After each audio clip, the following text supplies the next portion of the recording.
Chapter 1625. It was like holding a nuclear bomb in his hand, but it turned out to be a dud. Wasn't that infuriating? It couldn't be helped. So what if he was angry? No matter how angry he was, he had to hold it in. Just then, Fei Lai came to Chun Zhao's side. Chun, how did your hair grow so long? Is it magic? Chun Zhao touched his hair. He really didn't notice it before. His hair was actually past his waist now. Before, Chun Zhao had always kept his hair short. Chun, cast a spell on me too. I want to change my hairstyle. Chun Zhao's face darkened. Fine. He cast a life spell on Fei Lai. Delighted, Fei Lai ran back to her room and combed her hair. Chun Zhao felt the finger-sized internal alchemy in his body. The internal alchemy emitted a thick vitality. However, Chun Zhao's constitution didn't improve much. The biggest change was that the small world had expanded to 200 meters. It also spun along with the internal alchemy. The internal alchemy was like a planet, and the small world was the planet's atmosphere. Chun Zhao's strongest point was still his strength. Chun Zhao's strength was determined by his constitution. Forming the internal alchemy had made Chun Zhao's constitution grow a little, but it wasn't much. Compared to the growth of the small world, it wasn't even worth mentioning. Now that he had grasped the power of the world, his strength should have increased greatly. However, the power of heaven and earth was like chicken ribs to Chun Zhao. What was its use?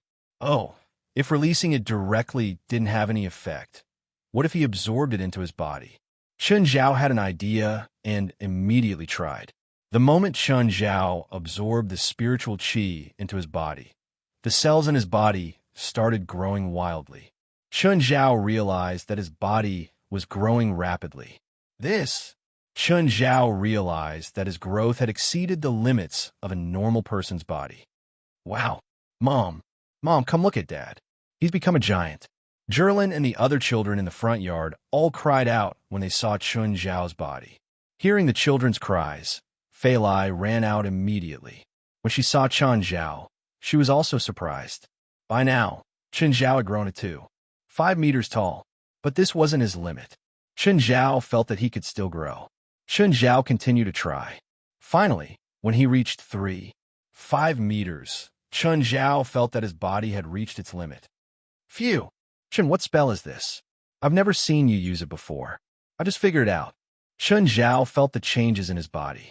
Chun Zhao's height had only doubled, but his weight had increased tenfold. This also meant that the cells in his body had grown 10 times. At the same time, Chun Zhao's constitution also increased tenfold. Quickly dispel the spell, Fei Lai said. Chun Zhao looked down. His clothes were completely torn. If certain parts of his body were to be exposed in front of the children, he would become a pervert. Chun Zhao immediately dispersed the spiritual qi of heaven and earth. The growing cells started dying quickly, and the nutrients were devoured by the original cells. His body returned to its original size, but it felt like he had grown another centimeter or two. Chun Zhao felt stronger than before. It seemed that the process of infusing the spiritual qi of heaven and earth into his body did not cause any burden to his body. On the contrary, it was good for the body. Uncle, how did you do that? Wow, Uncle, why don't you do it again? I still want to see. Daddy, I also want to learn to grow bigger. I also want to learn. Chun Zhao didn't want to care about these noisy kids. Chun Zhao only wanted to change his clothes now. After changing, Chun Zhao finally heaved a sigh of relief. That had been too awkward. Thankfully, there were no outsiders. It was fine for the kids to see him. However, he still had to be careful. After all, Ronnie and Vera were almost 6 years old. Chun Zhao looked at the time. It was about time. After tidying up, he took Ronnie, Vera, Faith, and Zhirlin to Risfar's house. Because Zhirlin was also going to stay at Risfar's house for a few days, Zhirlin packed some clothes and daily necessities. Black Ma, White Ma, Princess, Briar, Bramble, Simba, and Nana would also go to accompany the kids for a few days. So, Chun Zhao had to drive the RV. Mingwei Villa wasn't close to Risfar's manor. It was at least an hour and a half drive. When Chun Zhao arrived at Risfar's manor, it was almost 5 o'clock. By then, many people were already at Risfar's house. The 4 little fellows and a group of pets had just opened the door and rushed out of the car. They didn't care if they would cause trouble for the guests. They were all little devils anyway. On the other hand, Chen Zhao parked the car slowly and got out. As soon as he got out, he saw a sports car fly past him. He wasn't unfamiliar with the person in the car at all. It was Sun Min's. Sun Min's sports car stopped, and she walked up to Chen Zhao. "Chen Zhao, why are you here?" "I have something to do," Chen Zhao said casually. Sun Min glanced at him. She realized that Chen Zhao's clothes didn't fit him. She'd heard from Ms. Li that Chen Zhao was doing well abroad. It seemed that Chen Zhao had been bragging. He was probably worried about losing face. Sun Min was very understanding. She felt that her guess was correct. Chen Zhao must have had a bad life. Otherwise, he would not even have a set of clothes that fit him. "Chen Zhao, if you come back to China in the future, I might be able to help." "Thank you," Chen Zhao replied indifferently. Sun Min wasn't surprised by Chen Zhao's rejection. In the past, when they were dating, Chen Zhao had been a bit stubborn. Even if he ran into a wall, even if his head bled, he wouldn't turn back. Chen Zhao didn't know about Sun Min's rich inner thoughts. "If there's nothing else, I'm leaving." Chen Zhao strode away. Sun Min thought that Chen Zhao was probably an employee here. He was probably rushing to work. Sun Min also gave up on catching up with Chen Zhao. Not long after, Chen Zhao met Zola. Chen Zhao didn't expect to see her here. Actually, Zola and Risfar had met at Chen Zhao's party. "Hi, Chen." Zola walked up and greeted Chen Zhao familiarly. But when she walked up to Chen Zhao, she frowned. "Chen, the clothes you're wearing were designed by my company's designer, right?" I think so." Chen Zhao nodded. "What's wrong? Which asterisk shoal designed it for you?" Chen Zhao immediately realized that his clothes didn't fit due to his accidentally developing body. This caused Zola to misunderstand. "Zola, I was actually very satisfied with these clothes, but my body seems to have grown a bit recently. That's why they don't fit." "Really?" Zola asked doubtfully. Chapter 16:26. Zola didn't care that it was public. She walked up and pulled Chen Zhao's arm.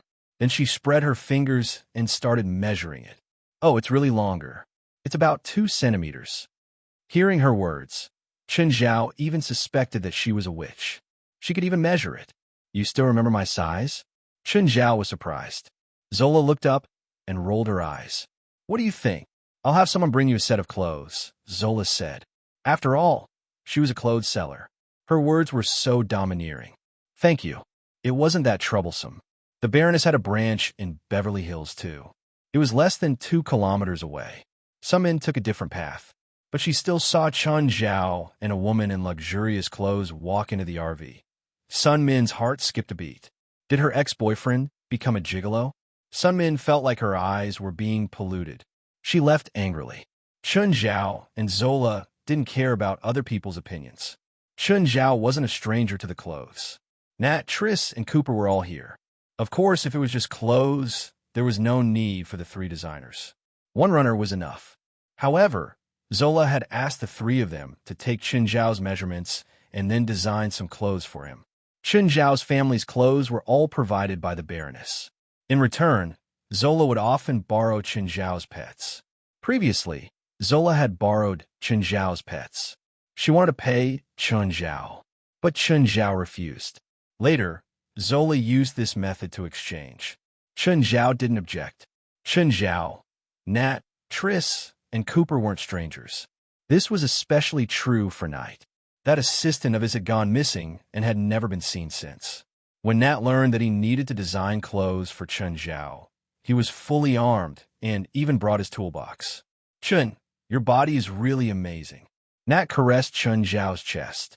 His broad chest was filled with male hormones. Chen Zhao shuddered. He knew Nat's sexual orientation. He didn't discriminate against gays, but he still had the instinct of repulsion. "Nat, put your hand down or I won't be able to stop myself from beating you up." Chen Zhao felt his hair stand on end. "All right." Nat licked his lips. Either intentionally or unintentionally, Triss also brushed her finger across his body. Chen Zhao wasn't against taking advantage of women. Zola sat on the side with her legs crossed. "Chen, give me a copy of Feilai's training schedule too," Zola said. To be honest, the last time Zola went to Jerlin's birthday party when she saw Fei Lai, she was really shocked. She really couldn't tell that Fei Lai had just given birth. Her figure was so perfect that not a single flaw could be found. Most importantly, her skin was still like that of a young girl. Zola knew how good Chun Zhao was at taking care of himself, and she herself was also a beneficiary. That was why he envied Fei Lai for having such a man. Any woman would care about her appearance. Who doesn't want to stay young forever? To be honest, Zola was very jealous of Fei Lai. If she were 10 years younger, she would definitely compete with Fei Lai. "I'll check your body later," Chun Zhao said.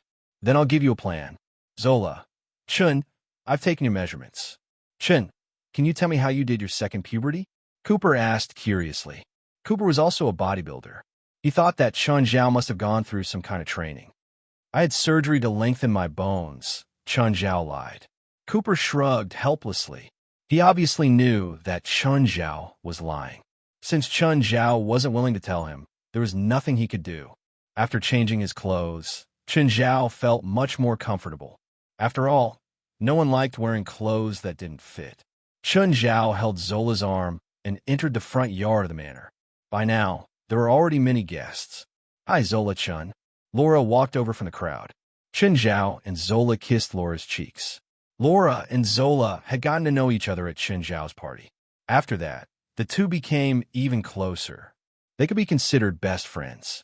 "Chun, Roni said that you can do magic and become a giant. It's just a performance." Chun Zhao shrugged. "I've done a lot of preparation for this performance. Don't expect me to perform for you again." "All right, you and Fei Lai have worked hard." "Just thank you. Then if you like any girl at the party today, just take her home, as long as you're not afraid of Fei Lai," Laura teased. "Okay, I'll go find some prey." Chun Zhao waved goodbye to Laura and Zola and walked in another direction. Coincidentally, he saw another familiar person, Lucy. "Hi, Lucy." "Chun, I'm so happy to see you." Lucy had been doing well in Hollywood recently. Chun Zhao also discovered that Lucy starred in a mid-budget movie that had been released recently. It wasn't a blockbuster, but from the box office alone, it should be able to break even. It seemed that this actress from Australia had gained a foothold in Hollywood. At least it wouldn't be like before, where a fashion designer could do whatever he wanted to her. "How'd you been?"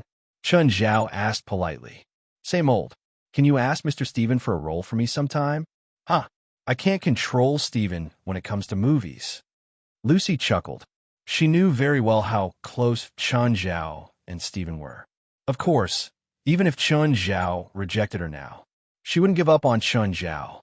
If there was a chance in the future, she could still use him. Moreover, she owed Chun Zhao a debt of gratitude. Sun Min, who was standing on the balcony on the second floor, suddenly noticed Chun Zhao. "He's still here? Why does the woman he's talking to look so familiar? By the way, isn't that woman the female lead of the recent Eagle Girl?" When Sun Min came to America, she'd even gone to the cinema and watched the movie. The movie wasn't very exciting. However, she had a deep impression of Lucy, who was the female lead.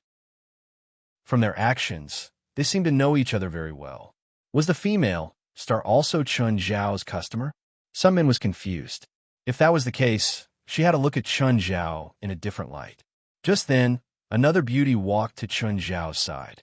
To Sun Min's surprise, it was also a female star who had acted in Steven's movie. She seemed to be called Yafin, right? Chapter 16:27. Everyone in Hollywood knew that Yafin and Lucy were publicly acknowledged as sisters and best friends. However, everyone knew that there were no true sisters in Hollywood. This sentence was very suitable for Yafin and Lucy. The two female stars were both very pretty and had similar careers. Plus, they played the second and third roles in the same movie. So, they both maintained their own personas in front of the public. Plus, their statuses were similar. So, they tried their best to pretend to be good sisters. "Hi, Chun, long time no see." Yafin hugged Chun Zhao warmly. "Yafin, did you forget about Chin's little princess birthday party?" Lucy seemed to be joking, but there was a hidden needle in her smile. Jerlin's birthday party had only been less than 2 weeks ago. Chun Zhao had invited the two of them before. Yafin hadn't come back then, but Lucy had. But Yafin had been filming overseas. Chun Zhao expressed his understanding. Yafan wouldn't distance herself from Chun Zhao. After all, Yafan knew Chun Zhao and Stephen's relationship very well.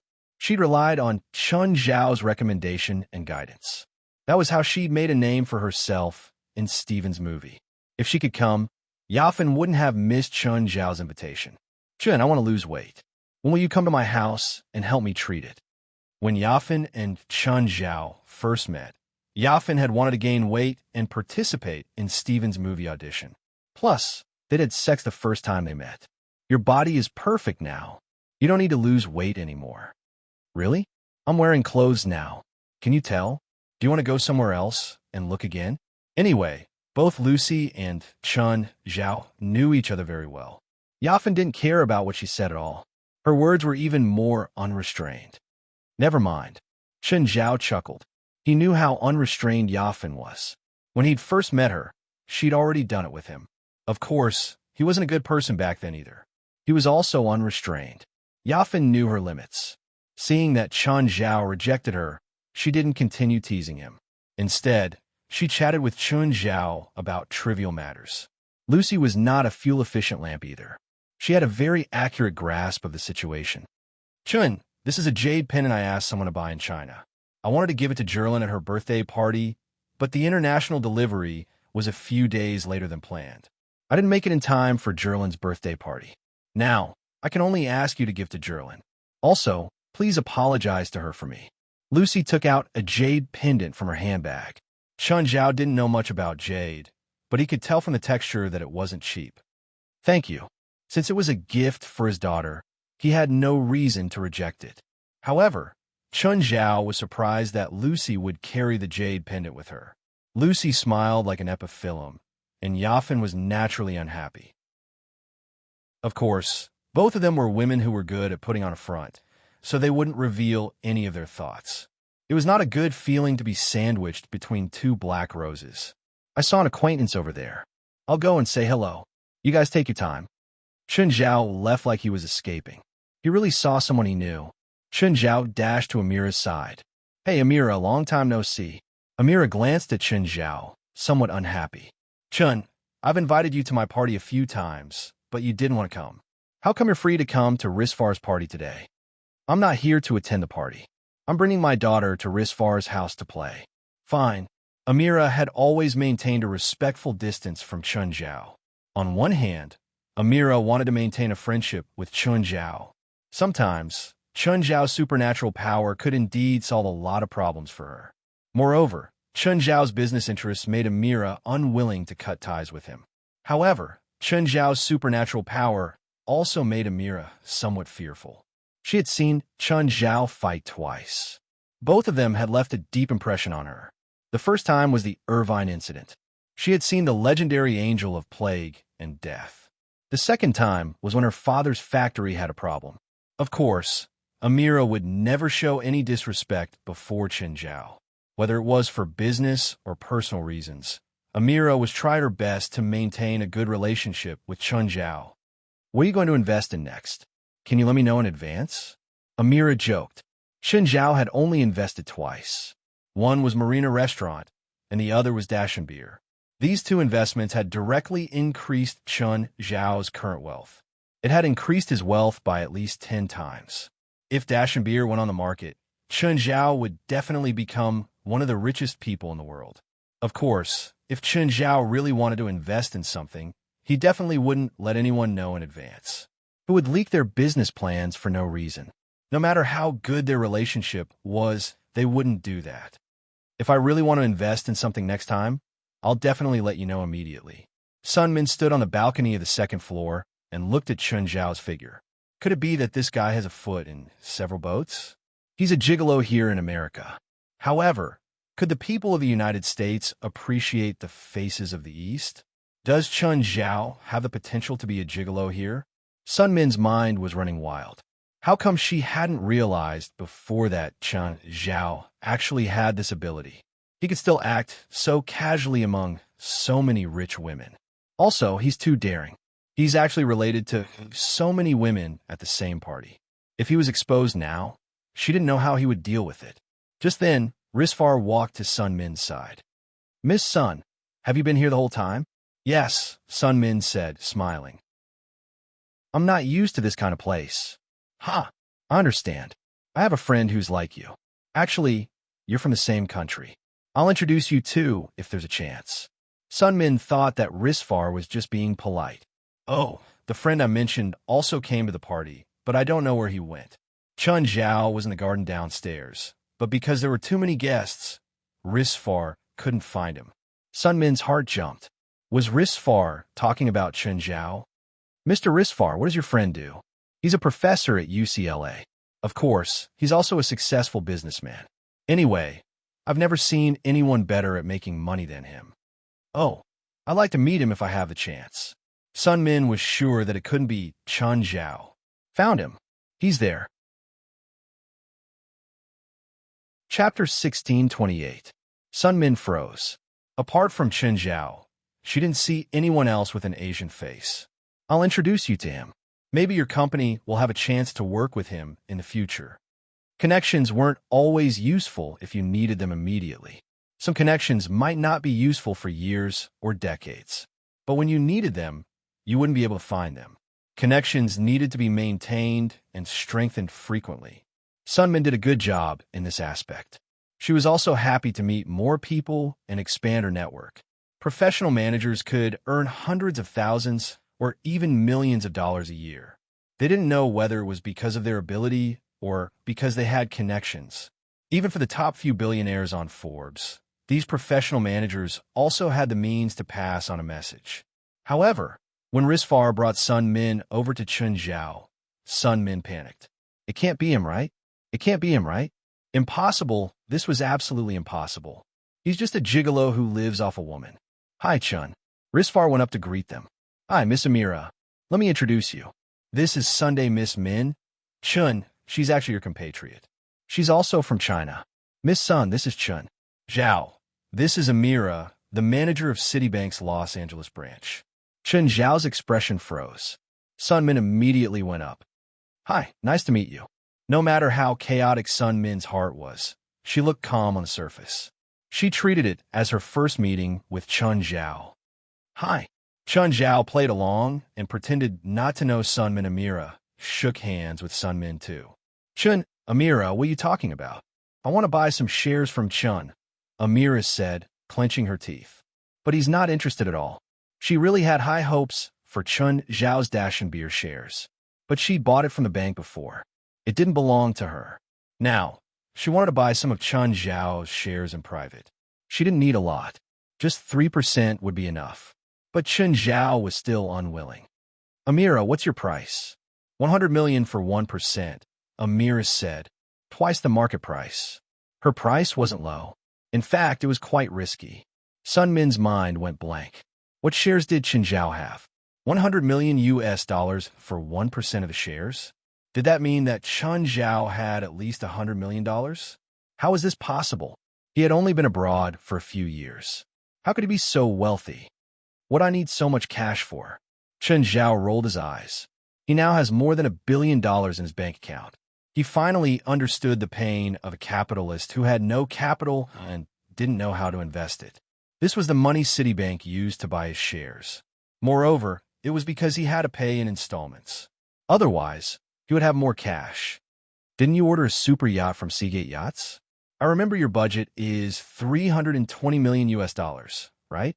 Sun Min was dumbfounded by Amelia's words. Was Chun Zhao really that rich? A yacht costs 320 million US dollars? Then where was his real net worth? Sun Min couldn't imagine it, let alone believe it. Is Seagate so bad at protecting their customers' information? Chun Zhao frowned. Not everyone liked their information to be known by others. You can't blame Seagate, Amelia said. I also have a small number of shares. I also have a representative on the board. Fine, Chun Zhao said, but I won't sell my shares. I still want to invest. Chun, Risfar said. Dell and I plan to open 2 more hotel chains. Are you interested in joining us? Forget it. If you or Dell need cash flow, tell me. I'll lend you money. It's definitely lower than the bank's interest. Hey, Chun, Amelia complained. You're stealing my business right in front of me. That's not good. I already regret selling the 20% shares to your bank. Now I understand what it means to have too much money, but no place to spend it. Sun Min couldn't interrupt at all. The conversation between the three of them and her was in a completely different dimension. At least, she couldn't understand Chun Zhao's words. What did it feel like to have too much money, but no place to spend it feel like? Whether it was Chun Zhao, Amira, or Risfar, they were all the same. They were the kind of people who had too much money, but no place to spend it. How about you sell Marina's restaurant to me? I'll pay $150 million, Amelia said. Amelia really coveted the two businesses under Chun Zhao's name. Both of his businesses were like golden chickens that laid eggs. No, even golden chickens couldn't compare. Both of those industries were printing money with their money printing machines running. Sun Min was shocked once again. Marina's restaurant? Sun Min had been there before.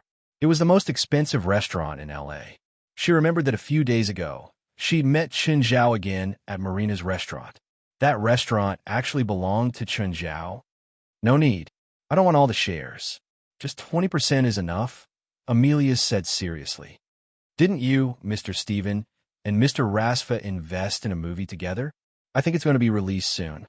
I heard that the North American theaters don't have a lot of showtimes. I have some connections in the theater industry. I can introduce them to you. Sun Min's eyes widened. Chun Zhao was involved in the film industry, and he was investing with the famous director, Steven. Wasn't that too unbelievable? What had he experienced in the past 2 years? That's a different matter. Amelia, if you can help us, I'll be very grateful. But I won't sell the shares of Marina's restaurant. Sun Min's gaze toward Chun Zhao had changed. This man was no longer the idealistic boy she'd known in the past. If she hadn't left him back then, would she still have all this now? Did he still have feelings for her? She'd invited him a few times for a gathering, but it was only because he still had feelings for her. Did he not know how to face her? Fine. I'll help you make an appointment with someone from the theater industry in a few days. Call Mr. Steven over. We'll meet at your Marina's restaurant. Thank you. I owe you another favor. Hey, Chun Risfar. Just then, Del walked over. There were a dozen models behind him. Risfar, look at how many beauties I brought to your party. Aren't you grateful to me? Laura's at home, Risfar said in a low voice. Don't mess around. Chapter 16:29. After Sun Min and Chun Zhao met again. Sun Min had always felt that Chun Zhao was still the Chun Zhao of the past. That mediocre Chun Zhao. He was a bit idealistic. He'd fled abroad after being defeated by reality. But she'd never thought about it. It had only been 2 years. Chun Zhao had become a billionaire without anyone noticing. He'd made friends with influential people that even she was dumbfounded. Even now, Sun Min's gaze toward Chun Zhao had changed. It seemed that after 2 years, the boy had become more mature and handsome. His chiseled face, his tall and strong body. His entire body radiated masculine hormones. Why hadn't she realized that Chun Zhao was so handsome before? Why hadn't she realized that he was so charming before? Risfar left first. He still had to greet the other guests. Yamala also went to greet the other guests. Only Chun Zhao and Sun Min were left. Sun Min glanced at Chun Zhao. Chun Zhao, you seem to be doing well now. It's okay. Chun Zhao smiled. But Chun Zhao's smile was too fake. It was hard for Chun Zhao to be serious when facing Sun Min. But to Sun Min, the sentence was so piercing. All along, Sun Min had a kind of pride. Because her career had been advancing by leaps and bounds. She was also proud of the height she was at today. This was all because of her ability. She could do business that others couldn't. She could do work that others couldn't. But when she heard Chun Zhao say it was okay, Sun Min felt like she was going to collapse. He'd used 2 years to obtain more than 999% of the world's wealth. Was this okay? If he called it okay, then what was she? What was her hard work and struggle in the past 2 years?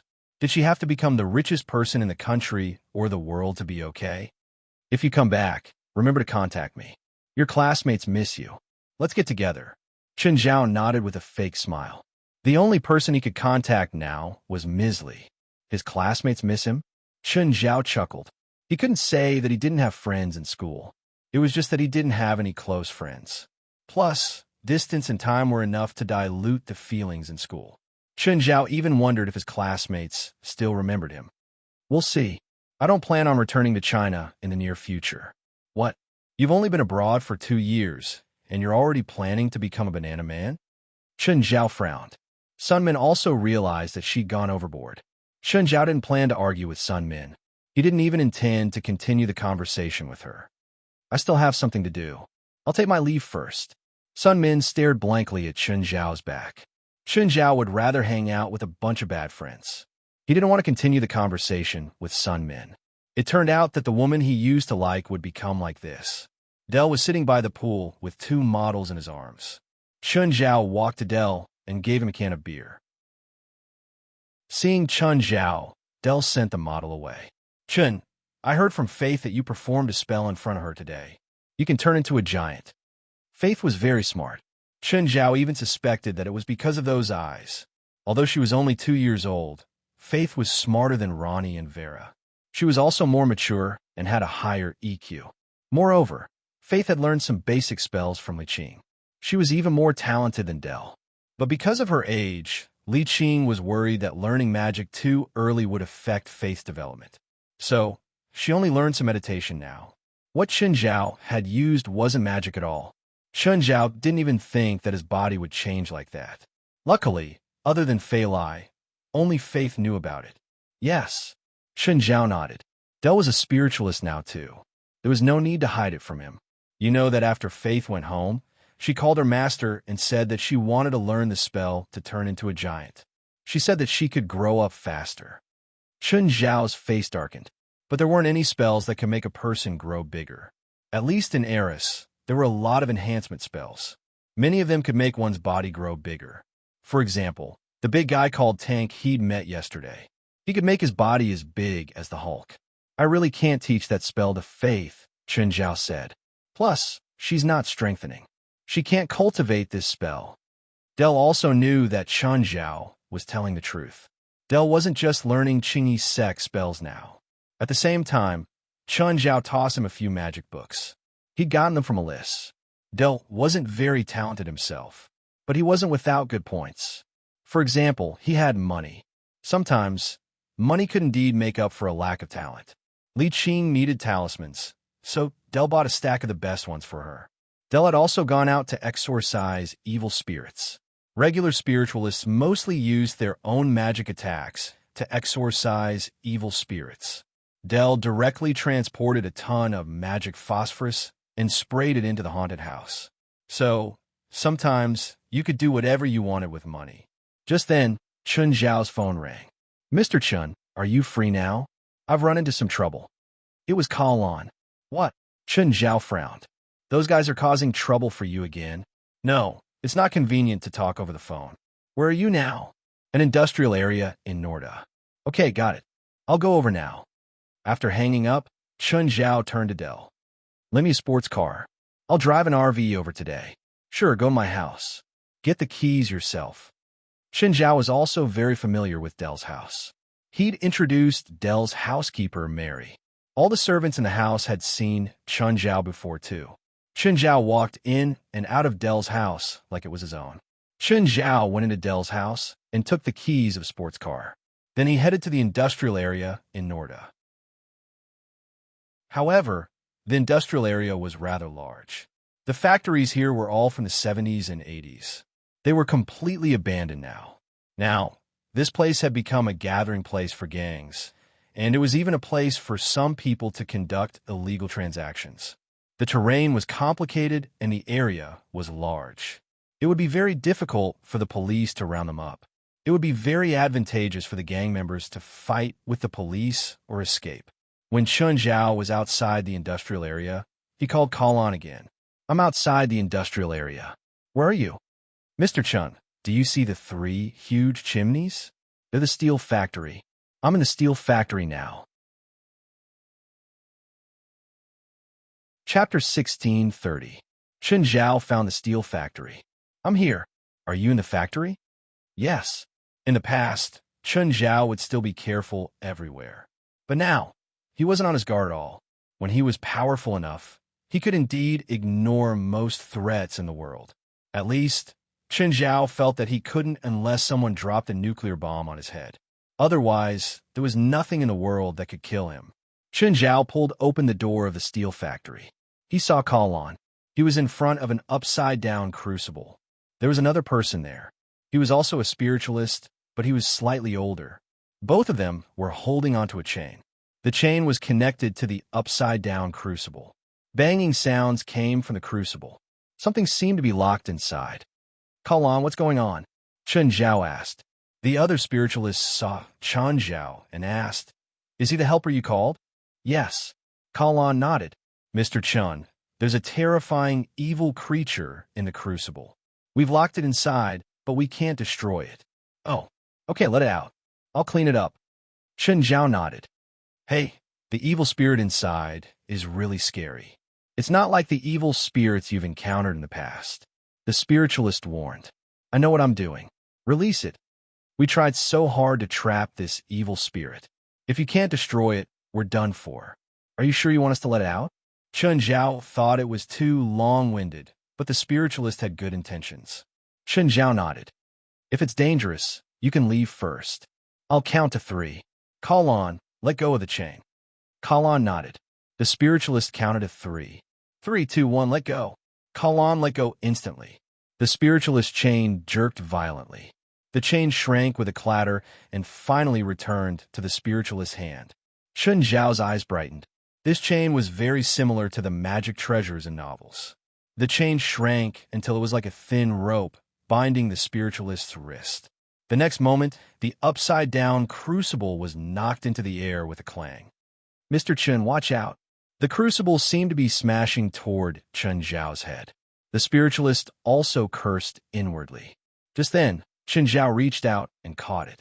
Chen Zhao took the crucible, which weighed 2 to 3 tons. The spiritualist's eyes almost popped out. What great strength! He's an enhancer, right? However, it was rare to see such a powerful enhancer. Seeing that Chen Zhao was unharmed, Kalon heaved a long sigh of relief. He'd felt Chen Zhao's power when they sparred before. He had thought that Chen Zhao's power should be close to his limit. It seemed that Chen Zhao hadn't used his full strength. Chen Zhao's attention was on the evil spirit.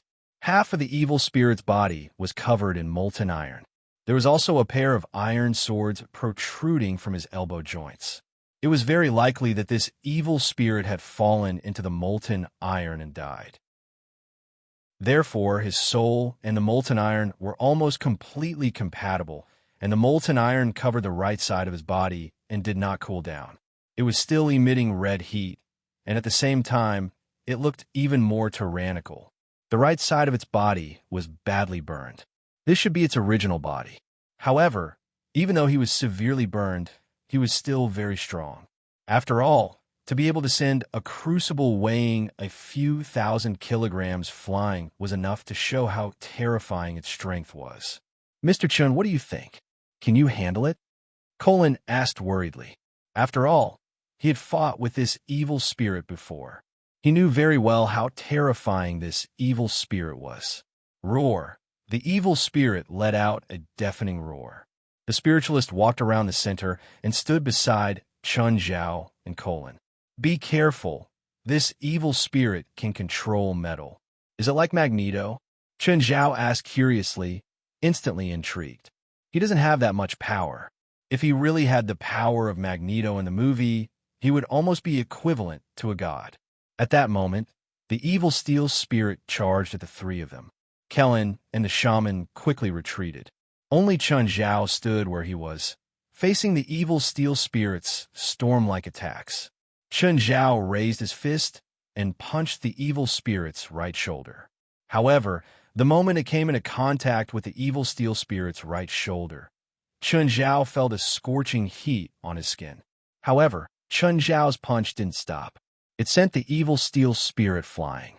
So strong, the spiritualist murmured in shock.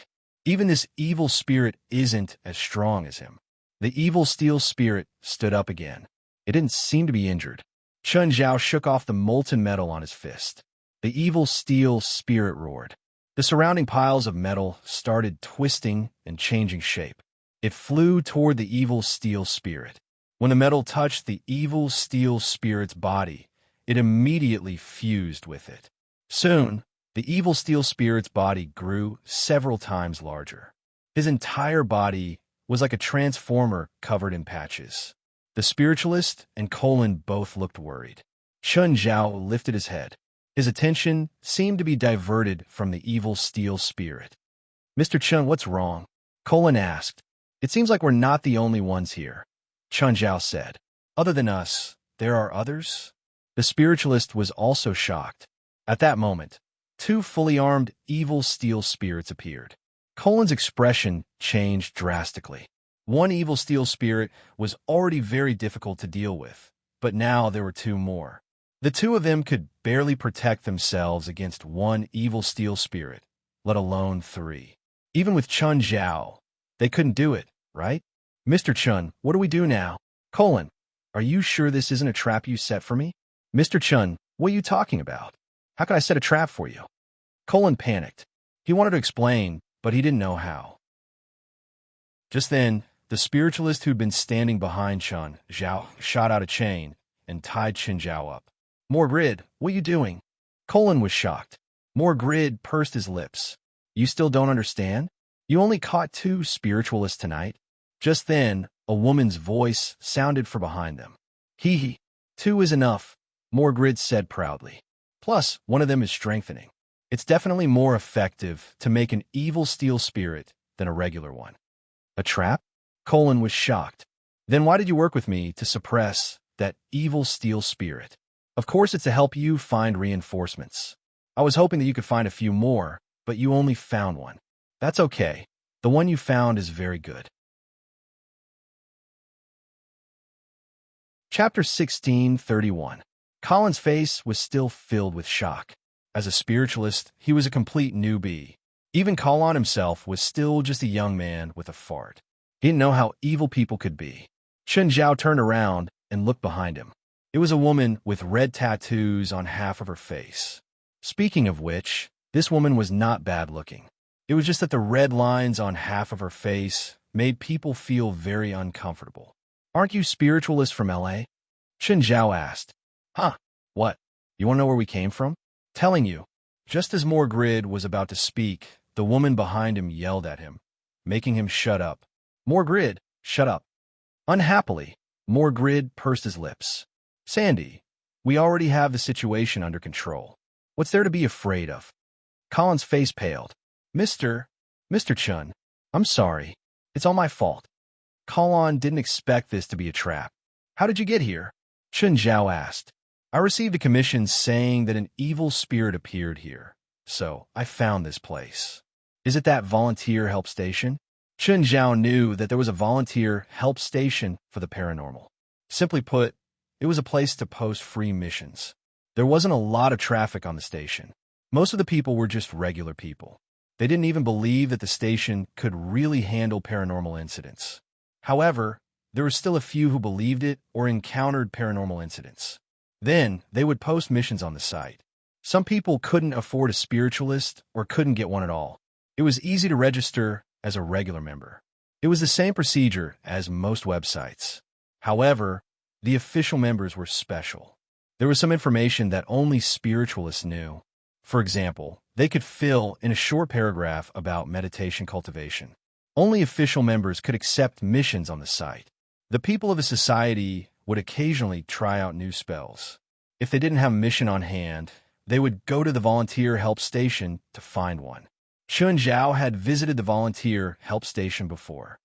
"Looks like they posted this mission, right?" Chun Zhao looked at Morgrid and Sandy. "That's right. This always works. It can attract one or two materials every time."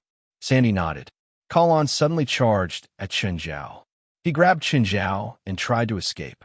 But in the next instant, Morgrid yanked the chain in his hand. Chun Zhao and Colin both fell to the ground. Colin quickly climbed to his feet and immediately tried to escape again. But in the next moment, a piece of iron flew over and smashed into Colin's chest. Colin screamed and fell to the ground. "Don't destroy his body. He's a rare, strength-type spiritualist," Sandy said. "Fine." Morgrid stretched out his other hand, and a chain shot towards Colin, binding him tightly. Just then, 3 steel evil spirits walked up to Chun Zhao and called on and lifted them up. "Damn it, you will be punished." Kellen roared in indignation. Sandy walked up to Colin and reached out to pinch his chin. With a mocking smile on his face, he pointed at one of the evil steel spirits. It said the same thing before. "Hey, to be honest, can't you let us understand before we die? I want to know who killed me," Chun Zhao said helplessly. Sandy looked at Chun Zhao. "You don't look scared or panicked. Would you let us go if we panicked and scared?" "No, so I don't need to be scared or panicked." "You look confident. Do you still have a trump card you haven't used?" "I'll give you a chance to use it." Sandy stared at Chun Zhao. "Then let me go. I'll use my trump card," Chun Zhao said. Sandy narrowed her eyes at Chun Zhao. Suddenly, she whispered, "Kill him." The steel spirit that had been holding Chun Zhao suddenly swung its fist at him. "Ah!" Chun Zhao screamed. Colin couldn't bear to watch anymore. His heart was now full of regret. It was all his fault. He'd harmed Chun Zhao. Chun Zhao's screams filled his ears. This made him even more uneasy and regretful. The steel evil spirit punched Chun Zhao again and again. Chun Zhao kept screaming in pain. But in reality, Chun Zhao wasn't injured at all. Chun Zhao suddenly climbed up. The steel spirit punched him hard and sent him flying. Then it rolled a dozen times on the ground and pounced on Colin. Colin's head was bleeding too. When Chun Zhao stood up again, his body and face were covered in blood. Actually, the blood was Colin's. Chun Zhao felt that if he didn't have any blood on him, he'd really be exposed. So, he'd purposely designed this scene. Sandy looked at Chun Zhao. She wanted to see if he really had a trump card. If Chun Zhao really had a trump card, there was no way he wouldn't use it under the threat of death. Chun Zhao really wanted to spit blood now. But he couldn't. He wanted to bite the tip of his tongue, but he was afraid of pain. It was better not to put on such a difficult performance. The steel spirit pounced at Chun Zhao again and started beating him up. Finally, Chun Zhao was on the verge of collapsing. "Impressive," Sandy praised. "You're still alive after such an attack. It's rare to see such resistance." "You can stop now," Morgrid said. Morgrid said, "If we continue to fight, then such a good material will really be destroyed." "Okay, take them. We can leave now." Sandy waved her hand. The steel spirit finally stopped attacking Chun Zhao and lifted him up. Then Chun Zhao, called on, and the 3 steel evil spirits entered the container of a truck. Colin was already crying. He was really crying. Colin was regretful. "Mr. Chun, sorry. It's all my fault. Chun Zhao looked up at Colin. "Of course it's your fault. Do you know how much my clothes cost?" Colin felt that Chun Zhao was just comforting him and relieving his guilt. But the more he was like this, the more Colin blamed himself. He clearly didn't have any abilities, but he was so arrogant. Now he dragged Chun Zhao down. "Actually, this is a good experience. After all, I haven't been beaten up in a long time," Chun Zhao said casually. But the more indifferent Chun Zhao was, the more regretful Colin was. "I wonder where we'll be sent to. I have something tomorrow. I hope it won't take too long. Mr. Chun, just scold me." "Okay, you're so annoying," Chun Zhao scolded. "It's just a small setback. Do you have to be so serious?" Chapter 1632. Very soon, Chun Zhao and Kalon knew where they were. In fact, Chun Zhao had always known. A container couldn't block Chun Zhao's senses. The container they were in was suspended in the air by a military helicopter. It was above a certain sea. After flying for almost an hour, the container was lowered. Then the container's door opened. Chun Zhao and Kalon were taken out of the container by the steel, evil spirit. They were now on a dilapidated freighter. There were many people on the freighter, but most of them were armed with automatic rifles. Just then, a bearded man with an eye patch over his left eye walked over. Looking at the one-eyed man, Chun Zhao's first thought was of pirates. There was another person behind the bearded man. More accurately, it was an evil spirit. "Huh." Big bearded Cyclops opened his arms and wanted to give Sandy a hug. However, Sandy rejected his enthusiasm. Big bearded Cyclops didn't seem to care. "Dear Sandy, you're back. Looks like you've had a good day." Morgrid snorted. "Not just her. I got to share too." Huh, of course, of course. The bearded man laughed loudly. The man walked up to Chun Zhao and Colin. He grabbed Colin's hair and lifted it up for a look. Disappointed, he said, "His magic is so weak." "He's a speed enhancer," Morgrid said. The man's eyes brightened. "Good material." The man grabbed Chun Zhao's hair again. "What about this?" "A strength enhancer. He's quite resistant." "You guys got quite a lot. You got 2 enhancers in one night." "Are you pirates?" Chun Zhao asked. "Huh?" The man laughed. "Many people think I'm a pirate when they see me for the first time." "Then who are you?" Chun Zhao asked. The man opened his mouth. Just as he was about to speak, he suddenly realized something. "I'll tell you after you become my toy. Not yours. It belongs to both of us," Morgard corrected. "Aren't we together?" The man tried to mislead them.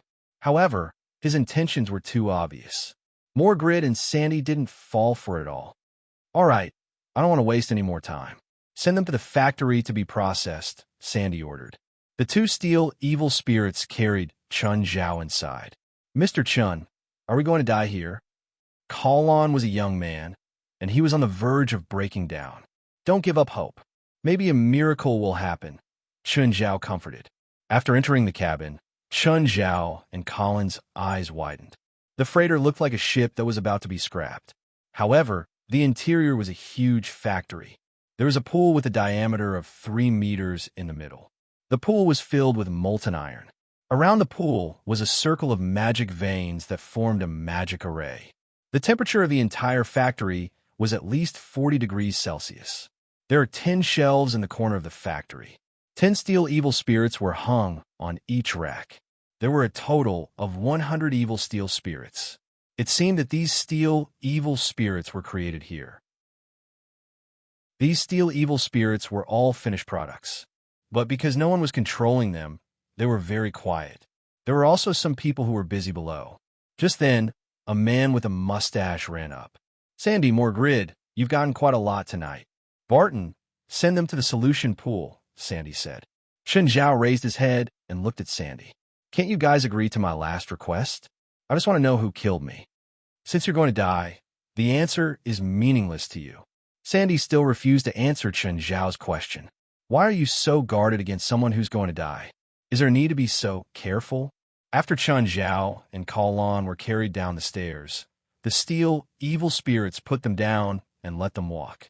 Sandy, Morgrid, and Barton followed behind. "Barton, activate the solution pool." Standing beside the solution pool, Barton started releasing his magic. The magic array on the ground lit up with red light. Then, the molten iron in the solution pool started boiling too. There was an unpleasant burning smell in the air. "Okay, who's going first?" Barton asked. Colin's legs went soft. He turned to look at Chun Zhao. Chun Zhao shrugged and stepped forward. "I'll go first." "So brave," Barton said emotionally. "I've created more than 100 steel evil spirits, but I've never seen anyone so calm when facing death." Chun Zhao strolled to the solution pool. "Maybe I'm not as calm as you think when facing death. Most of the time, I'm the one who pushed the materials down. Now that it's like this, can you tell me who you really are?" "Sorry, it's not in my job description." Barton smiled. "You can go now. If you're facing death, will you tell me?"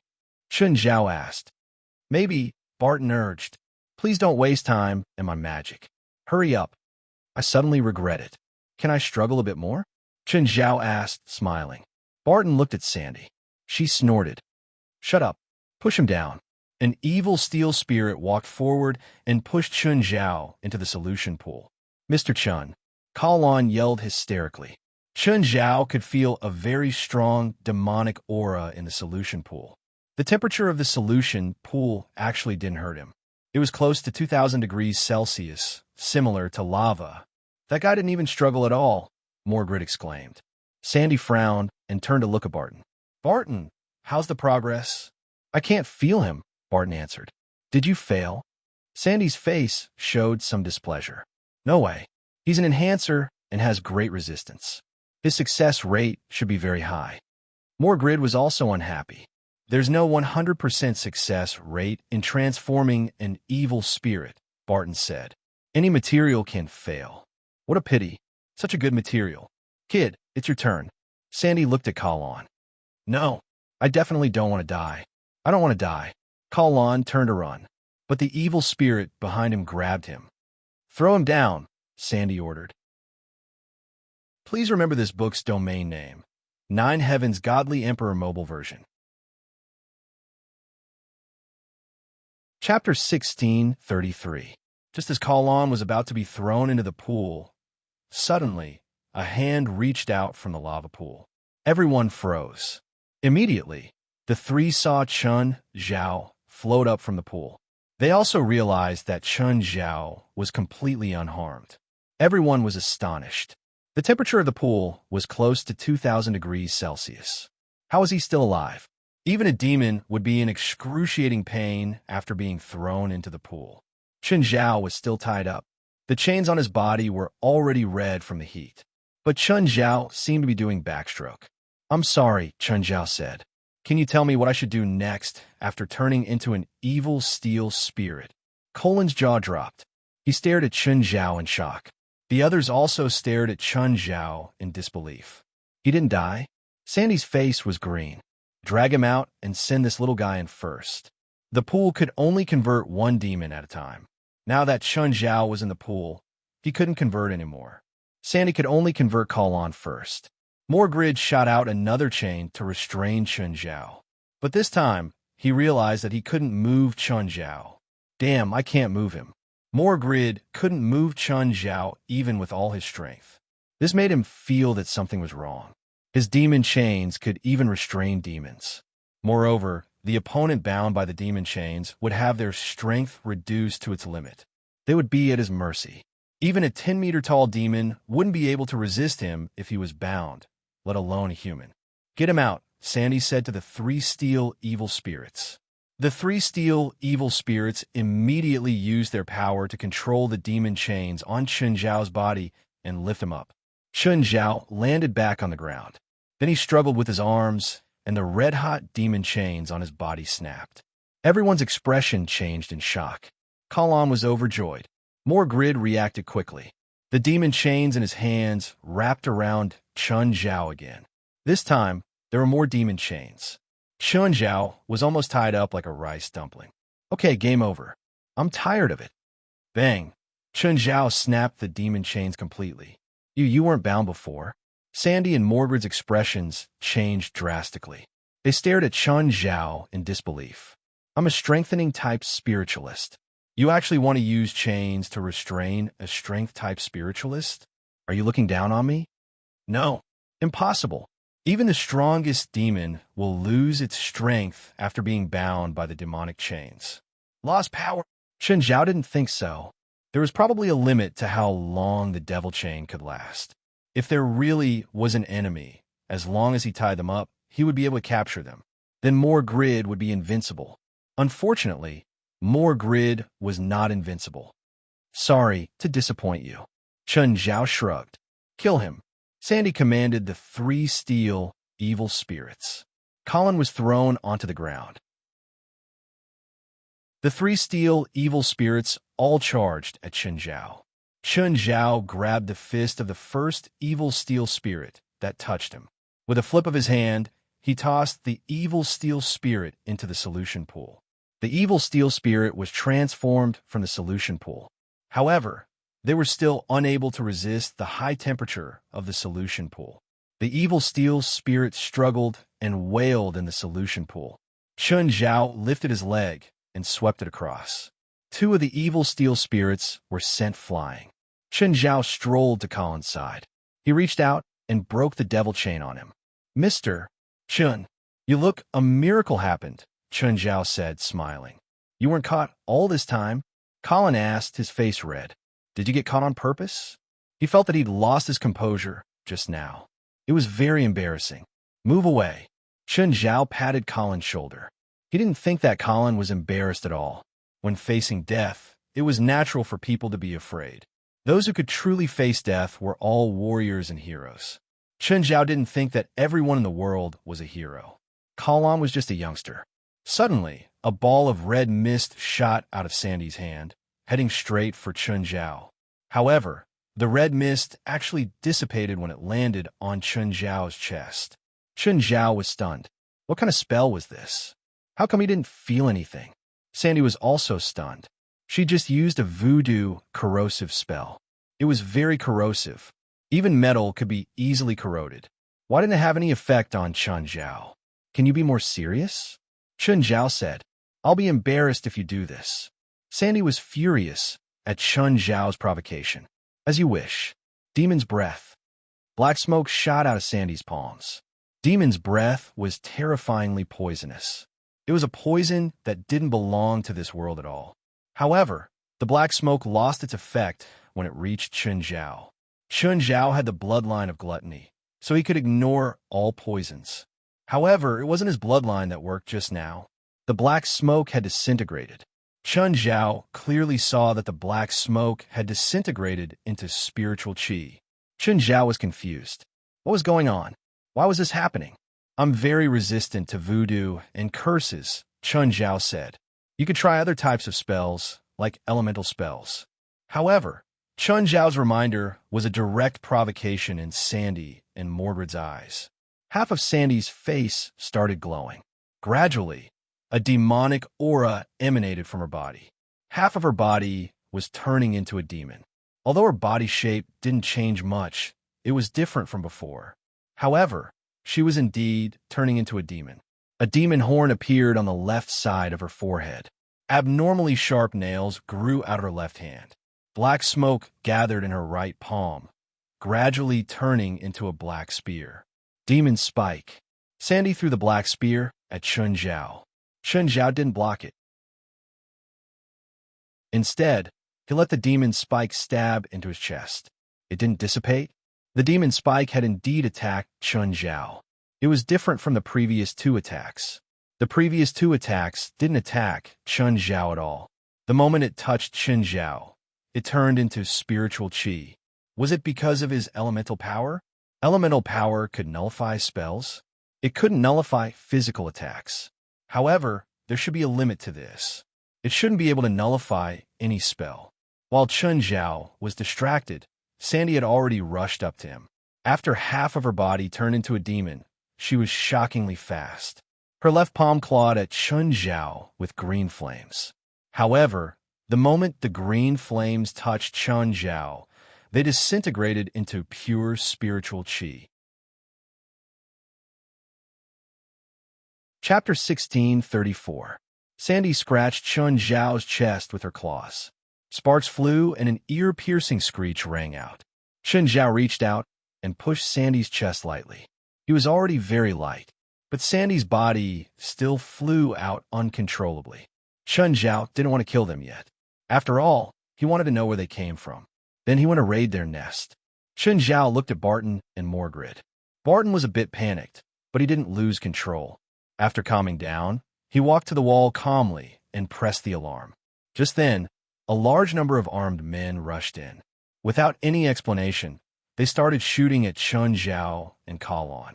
Chun Zhao charged forward immediately. The bullets from the automatic rifles were no different from tickles to him. The only thing that could hurt him now was the large-caliber sniper rifle. Chun Zhao punched the metal frame under their feet. The entire frame collapsed instantly. Everyone was thrown off the platform. Chun Zhao didn't care how many were dead or alive. He grabbed one of the armed men and pulled off his pants to put them on himself.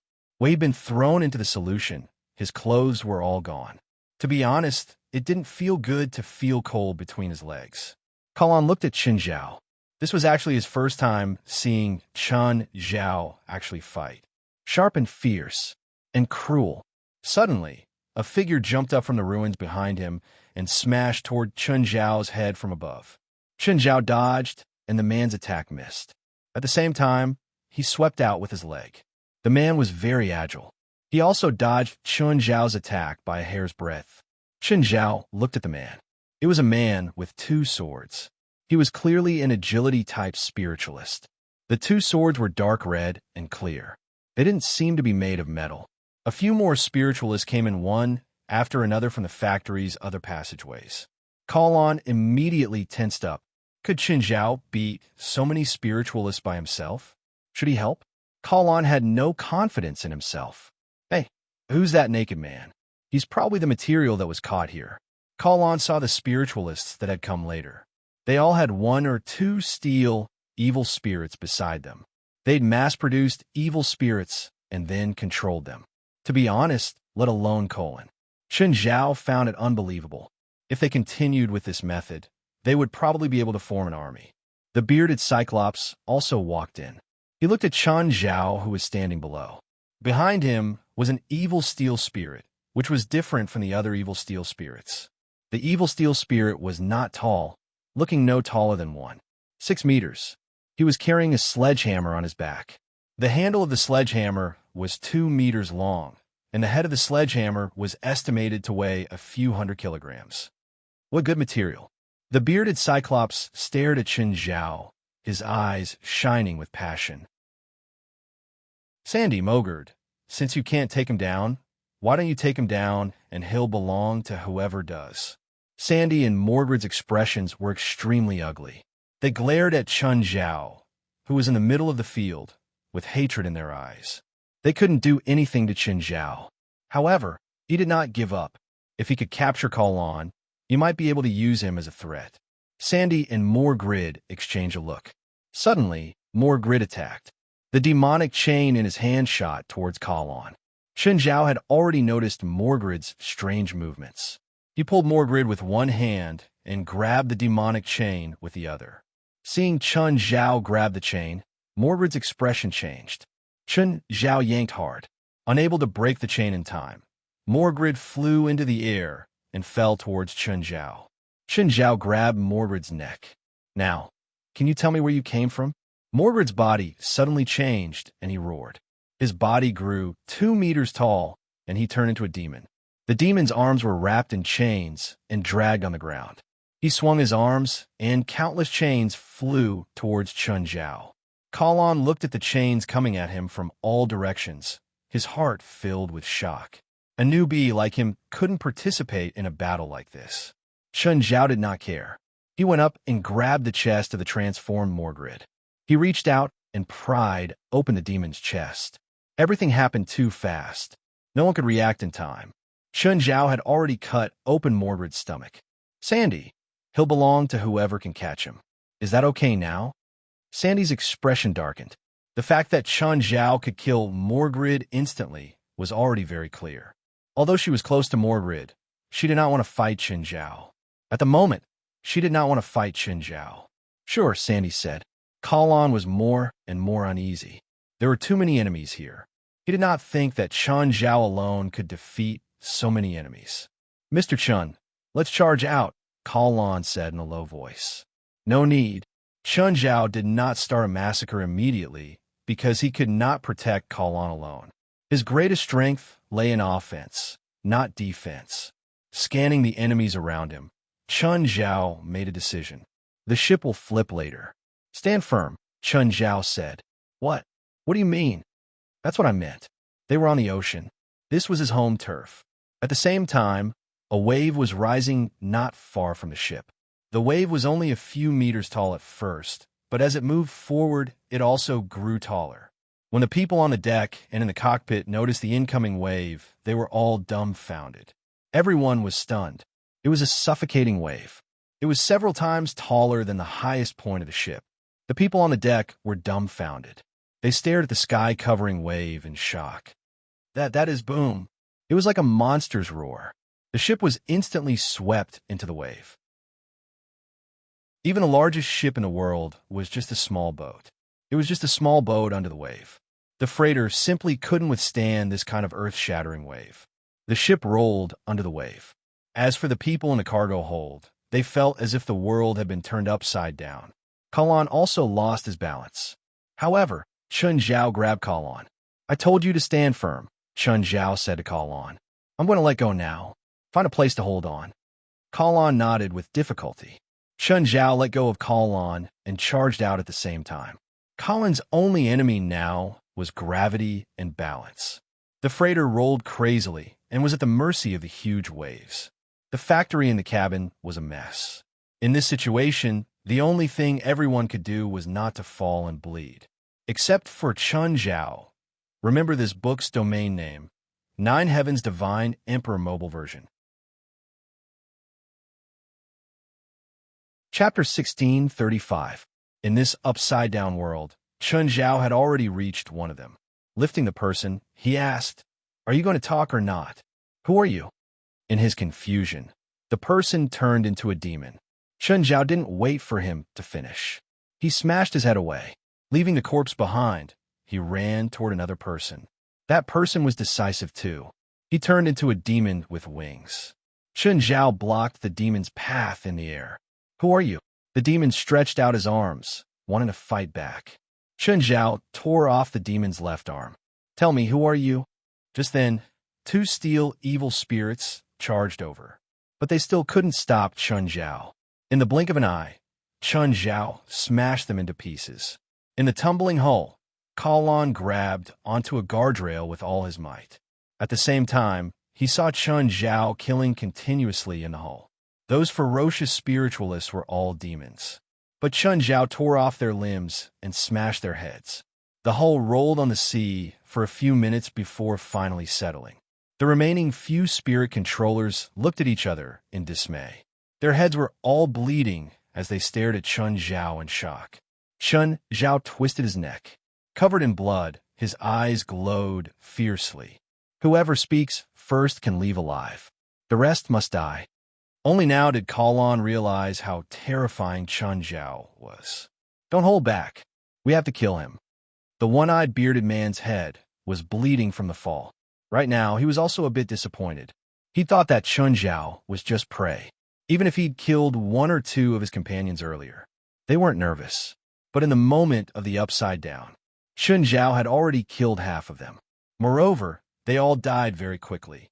None of them could block a single attack from Chun Zhao. Now, the prey had become the hunter. If they still thought too highly of themselves, they would really be killed by Chun Zhao today. Everyone present began to transform. They all turned into demons. "Looks like your master is a demon from the real world." Chun Zhao's voice was cold. Judging from their actions, they didn't seem like a normal supernatural organization. Normal supernatural organizations didn't have proper methods.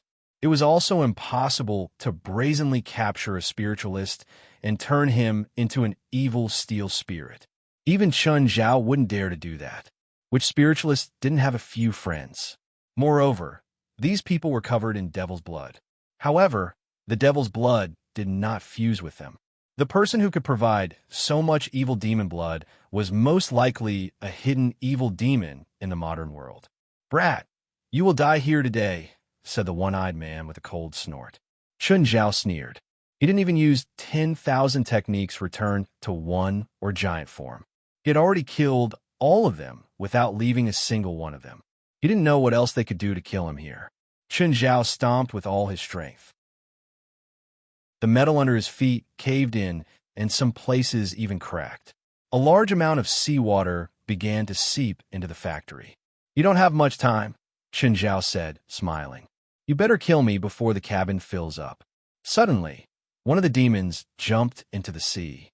He seemed to be more mobile in the water. It was even faster than the fastest fish in the world, drilling rapidly in the water. Then he leaped toward Chun Zhao. Colin immediately tensed. He felt that Chun Zhao was trapped in his own trap. He broke the ground and let the seawater pour in, but he was also in the water. The demon in the water was too fast. He didn't even have enough eyes. Chun Zhao reached into the water and scooped. Chun Zhao lifted the demon up. "Is it fun in the water?" Colin was a bit shocked. The others were also dumbfounded. "He caught it just like that?" Chun Zhao glanced at the demon. He opened the demon's chest and pulled out a bloody heart. But it was still a human heart. Chun Zhao squeezed hard and the heart burst. He tossed the demon's corpse aside. The ship was already tilting and water was seeping everywhere. "It won't be long before the freighter sinks." Chun Zhao moved. He was faster in the water than on land. Chun Zhao appeared before Barton in an instant. "I remember you said that if you were faced with death, you would open your mouth, right?" Barton had already turned into a demon, but he still could not hide his fear. He wasn't a battle-type spiritualist. Even though his body was many times stronger than before, he was still a novice at fighting. But he was still a novice at combat, perhaps even worse than Kellen. Chen Zhao had already proven to everyone here how terrifying he was, especially when he was in close proximity. No one dared to say that they could block one attack from Chen Zhao. Barton didn't think that he had the ability either. There are so many of your friends here. Even if you don't speak, some of them will. Do you think it's worth it to keep silent? Chen Zhao could tell that Barton was wavering. Boom, boom. 2 balls of fire exploded behind Chen Zhao. Chen Zhao was surprised.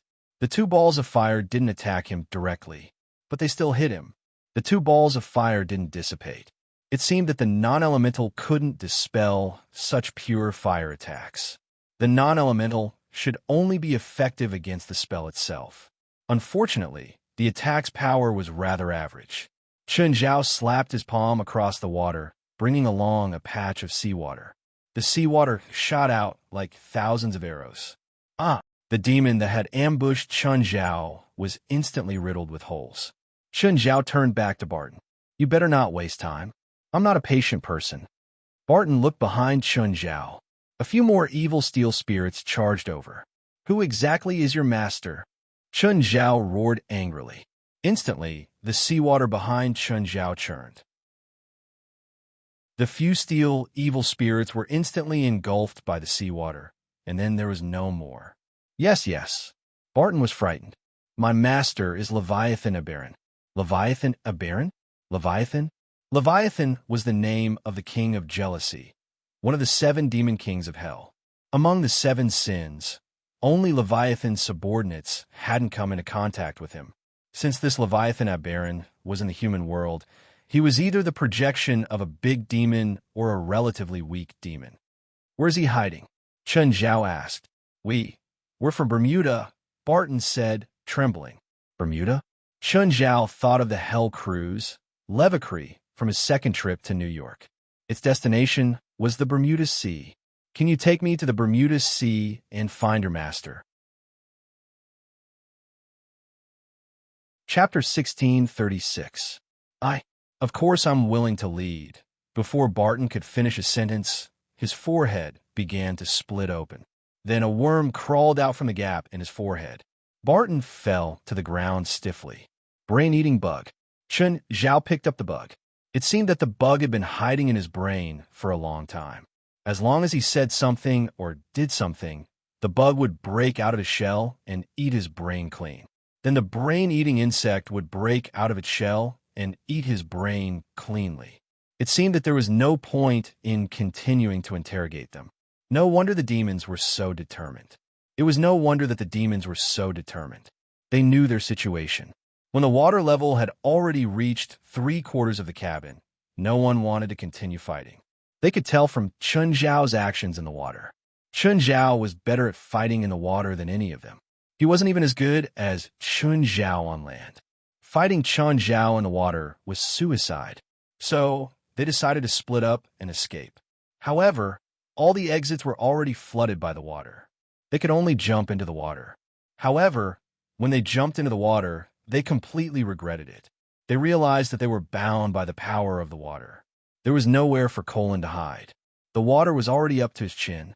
The moment the water swallowed him completely, he saw the demons struggling to sink in the water. It was as if something was pulling them down.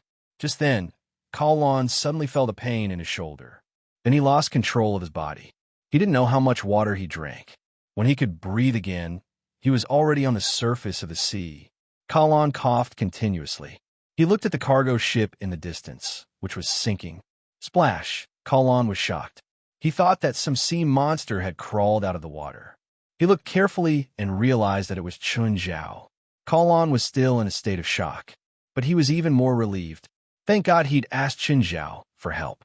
Otherwise, he would have died alone. Facing more Grid and Sandy's trap, he would have died. But why would such a huge cargo ship roll over? Colin still couldn't understand. Was it because of Chen Zhao? Impossible. How could there be such a powerful spell? But Chen Zhao had indeed informed him. But now wasn't the time to think about this. How are they going to get back to Los Angeles? Mr. Chen, what should we do now? Colin asked. You can swim back. Air. I don't even know how far this place is from the coastline. How is it possible to swim back? Just because you can't do it doesn't mean others can't. Mr. Chun, can you do it? I don't need to swim back. Chun Zhao shrugged. Why? Chun Zhao stood up from the water and stood on the surface. Kellen's eyes almost popped out of their sockets. Is that even possible? Chun Zhao glanced at Kalon. It was unrealistic for him to swim back. This place was at least 150 kilometers from the coastline. Chun Zhao called the 5 tiger generals who had been lingering nearby. Mr. Chun, there's a shark.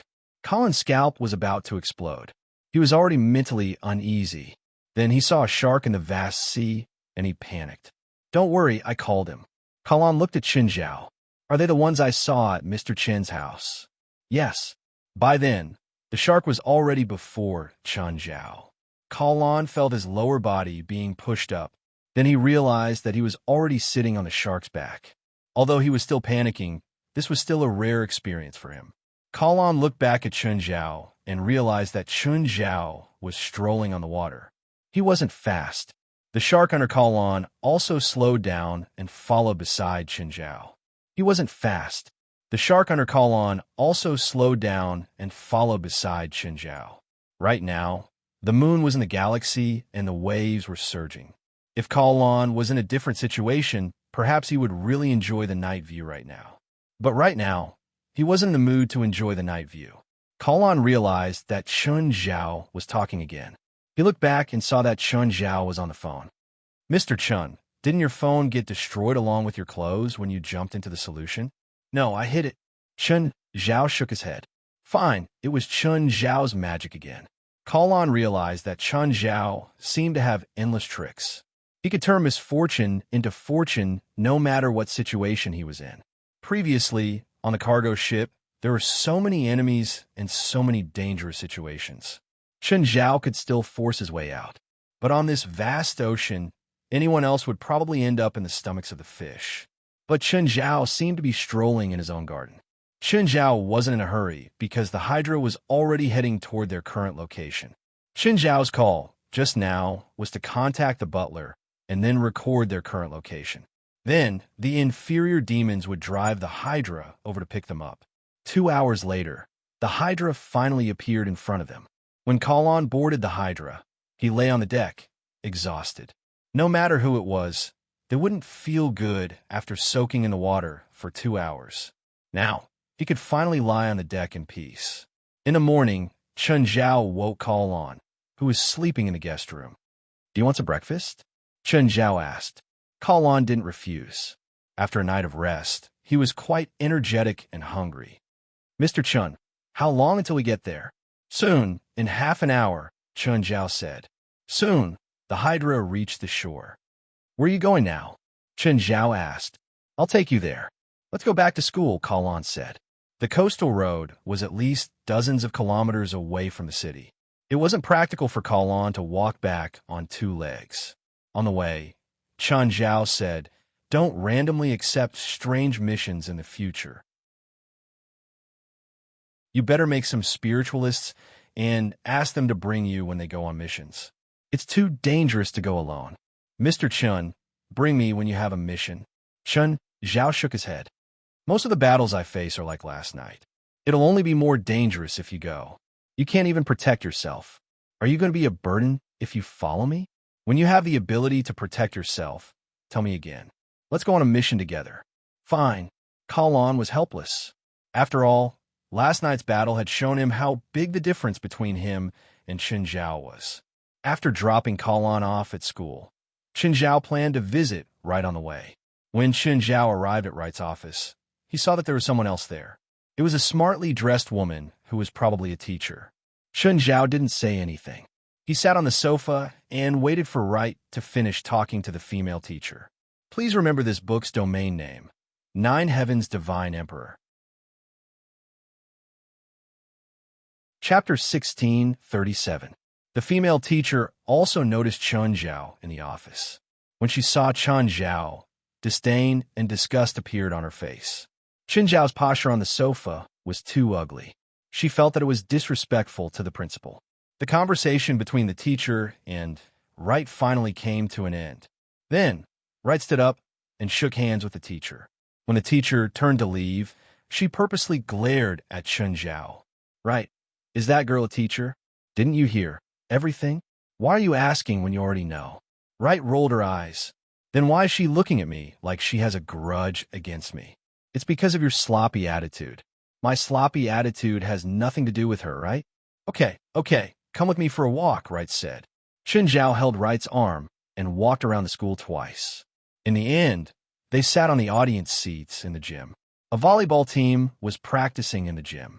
Chun Zhao was quite famous in the sports club. He was also the leader of the last USC sports competition. Apart from the new students, most of the older students knew Chun Zhao. This included most of the coaches in the school. Just then, the volleyball coach ran to the audience seats. Hello, Ms. Wright. Hello, Mr. Chun. Blue Carrot, what's up? Chun Zhao remembered Blue Carrot. After all, when he'd led the team last time, Blue Carrot had been the coach of the volleyball team. Mr. Chun, do you want to play a match? Volleyball. Chun Zhao froze. I've never played volleyball before. It's fine. Let's play together. My students are really looking forward to playing a friendly match with you. Why did Chun Zhao feel that Blue Carrot had deep malice? He didn't seem to have any interactions with him. Chun Zhao glanced at Wright, who was sitting beside him. Chun, I want to see you play volleyball too. Go teach those arrogant kids a lesson. Since Wright had spoken, Chun Zhao could only force himself to go. Chun Zhao had only watched a few volleyball matches. He almost didn't know the rules. He only knew that the ball couldn't land on his side of the court. These volleyball players weren't as old as Chun Zhao, but in terms of height, they were all much taller than Chun Zhao. The shortest ones were probably at least 185 meters tall. Chun Zhao was only around 182 meters tall. In terms of height, he was a far cry from a professional volleyball player. Chun Zhao realized that the female teacher from before was also here. Chun Zhao was stunned. Did this woman instigate Blue Carrot to coax him onto the stage? Nice to meet you. I'm Giselle Bumpy. When KG Sayer walked up to Chun Zhao's eyes lit up. Only then did Chun Zhao realize that the woman was taller than him. He was about the same height as the volleyball players. Hello, how may I help you? I heard from Blue Carrot that Professor Chun is good at all sports. I want to play a game of volleyball with you. Of course, you can pick the first volleyball player. Wasn't this challenge a little too baffling? Just because I didn't sit properly in Wright's office? Chun Zhao looked at Blue Carrot. Blue Carrot also seemed a bit awkward. In fact, no one would offend Chun Zhao for no reason. When Chun Zhao was leading the team, the coach of the basketball team had provoked him. Without another word, he was going to fire the other party. If it weren't for the other party's decisiveness in admitting defeat, he would probably have to go home and wait for a job. Mr. Chun, Miss KG just wants to talk to you. Okay, let's go. Chun Zhao glanced at the volleyball players on the court. Chun Zhao didn't care who were official players and who were substitutes. Anyway, he didn't know any of them. You pick first, Chun Zhao said generously, because Chun Zhao really didn't know how many people would be playing. Are you sure you want me to pick first? KG Sayer looked at Chun Zhao. Ladies first, Chun Zhao said in a gentlemanly manner. KG Sayer wouldn't give way to Chun Zhao. She'd once been a professional volleyball player. She didn't know all the players here. However, she'd seen them play a few matches. So, she roughly knew who was strong. This. KG Sayer quickly picked 5 players. Blue Carrot looked at Chun Zhao. There was some sadness in his eyes. KG Sayer had already picked most of the official players. The rest were basically substitutes. There was a huge difference between official players and substitutes. Then I want those few. Chun Zhao randomly picked a few. The substitutes looked at each other. They were all freshmen and didn't know Chun Zhao at all. In terms of technique, they were worlds apart from the seniors. Under KG Sayer's lead, the opposing team had already gathered to discuss tactics. Then Chun Zhao and KG Sayer both put on a singlet. Chun Zhao was on the blue team, and the opposing team was the red team. Mr. Chun, what do you think about the deciding match? Sure. Chun Zhao didn't know what the deciding match was at all. The volleyball match was divided into 4 regular sets and 1 deciding match. The rule was to win 3 out of 5 sets. The regular set was 25 points. The first team to get 25 points and lead the opponent by 2 points would be the winner. The deciding match was 15 points. The first team to get 15 points and lead the opponent by 2 points would be the winner. Can the match start now? KG Sayer asked. Blue Carrot looked at Chun Zhao. Chun Zhao shrugged. I'm fine with it. Then let the match start. Draw lots for the right to serve. Ladies first, Chun Zhao said generously again. Chun Zhao stood on the court like a free man. He didn't know where he should stand either. Just then, the opponent served. Seeing the trajectory of a volleyball, Chun Zhao immediately charged over. Bang! Chun Zhao knocked over one of his team members, but he also received the ball. Chun Zhao didn't control his strength, and the volleyball flew across the opponent's court. It didn't land until dozens of meters away. Everyone stared at Chun Zhao, stunned, and the teammate that Chun Zhao had knocked over. How are you? Chun Zhao asked, squatting down awkwardly. My hand seems to have cracked. It hurts a lot. Chun Zhao touched the teammate's hand. It really seemed to have cracked. This was awkward. Chun Zhao could only help the teammate off the court. 1 point for the red team. Chun Zhao was speechless. Not only did he make his team lose a point, but he also sent one of his teammates off the court. Mr. Chun, do you still want to compete? You're short one person. Why not? Chun Zhao said with a dark expression. It's just one person. Chun Zhao's teammates all looked at Chun Zhao with fear. They didn't expect Chun Zhao to be so strong, even though he was only a few centimeters shorter than them. He knocked a teammate off the court with serious injuries. This was probably rare, even in volleyball.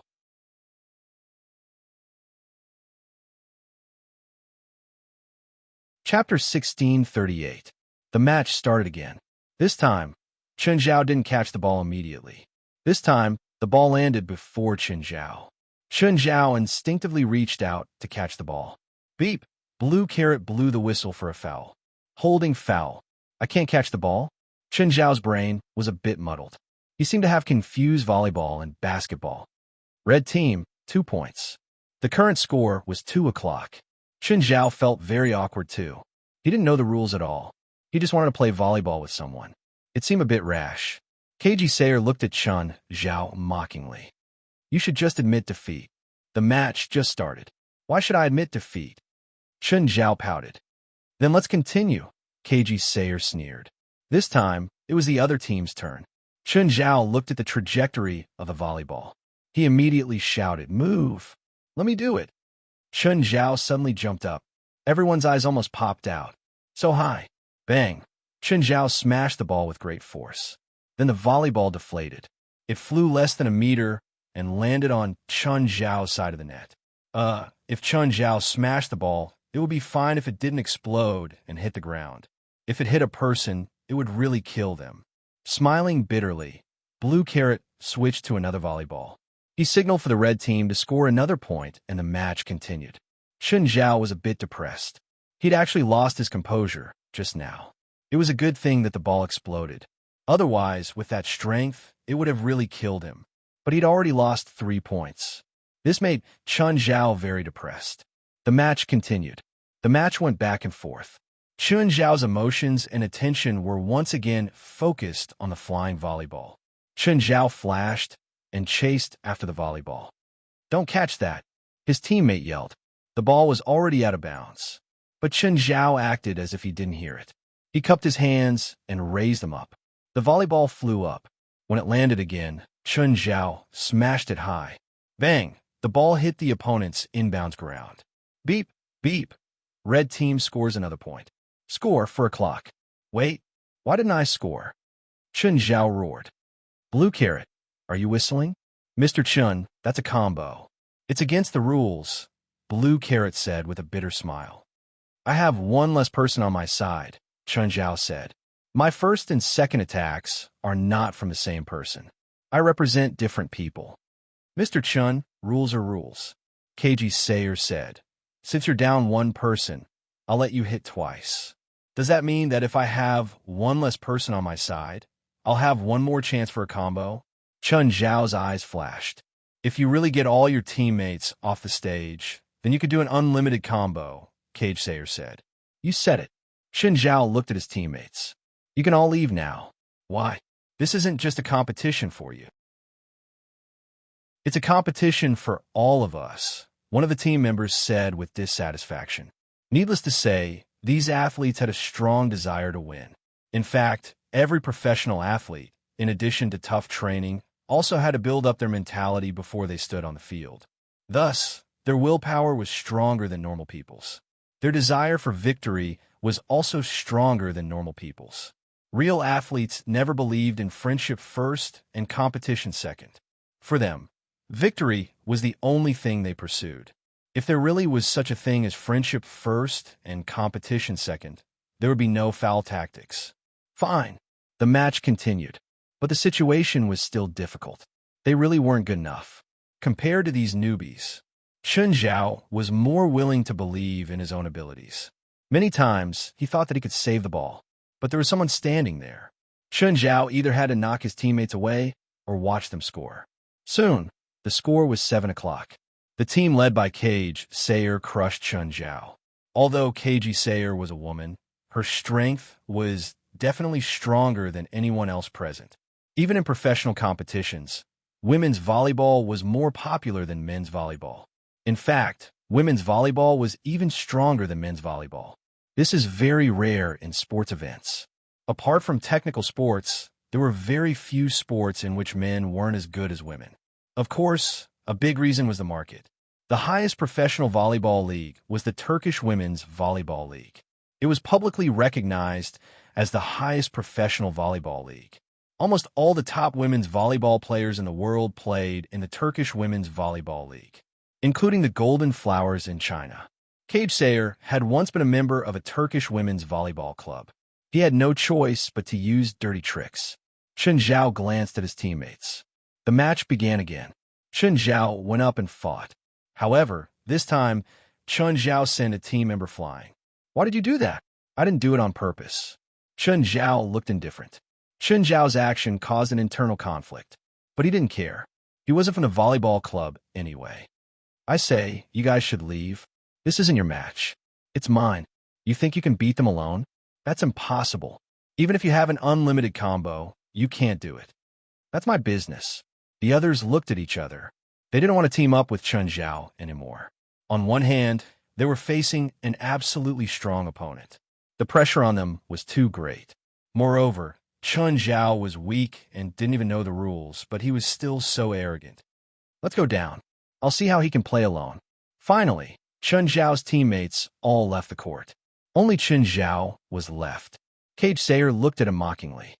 Are you sure you don't want to admit defeat now? The match only really starts now. No, it's already over. Cage Sayer sneered. Captain, what do we do next? Cage Sayer's teammates surrounded him and asked. Teach him what volleyball is, Cage Sayer said in a low voice. No one could do a continuous combo and save. It was impossible for any volleyball player to do that. Chun Zhao relaxed his shoulders and crooked his finger at the six. Come. The opponent kicked off, but the ball just went over the net. Chun Zhao charged to the front of the net. Smash! With a bang, the volleyball landed beside Cage Sayer. But Cage Sayer couldn't even react in time. The entire place was silent. Everyone stared at Chun Zhao's shocking smash in shock. Please remember the original domain name of this book, Nine Heavens Divine Emperor Mobile Version. Chapter 1639. Chun Zhao looked at Blue Carrot. Do I get 1 point? Oh, right, blue team gets 1 point. The score is 9-1. Blue team, serve. Blue Carrot looked at Chun Zhao. Was it coincidence? Or was it luck? One had to admit that Chun Zhao's smash was too beautiful. It was a smash right after the ball was kicked off. But it was probably because the ball was too high that Chun Zhao had the chance. He probably wouldn't be so lucky next time. Indeed, the red team had kicked the ball too high. But they weren't professional players. It was risky to kick off too low. If they touched the net, they might let the other team score instead. So, they couldn't kick off too low if they weren't confident. Chun Zhao served. Chun Zhao didn't use any strength. His speed, power, and angle were all very ordinary. At this moment, Keiji Sayer also jumped up in front of the net. She wanted to give Chun Zhao a taste of his own medicine. Chen Zhao's smash landed right beside her. To her, it was Chen Zhao's provocation. Chen Zhao dashed to where KG Sayer's smash would land.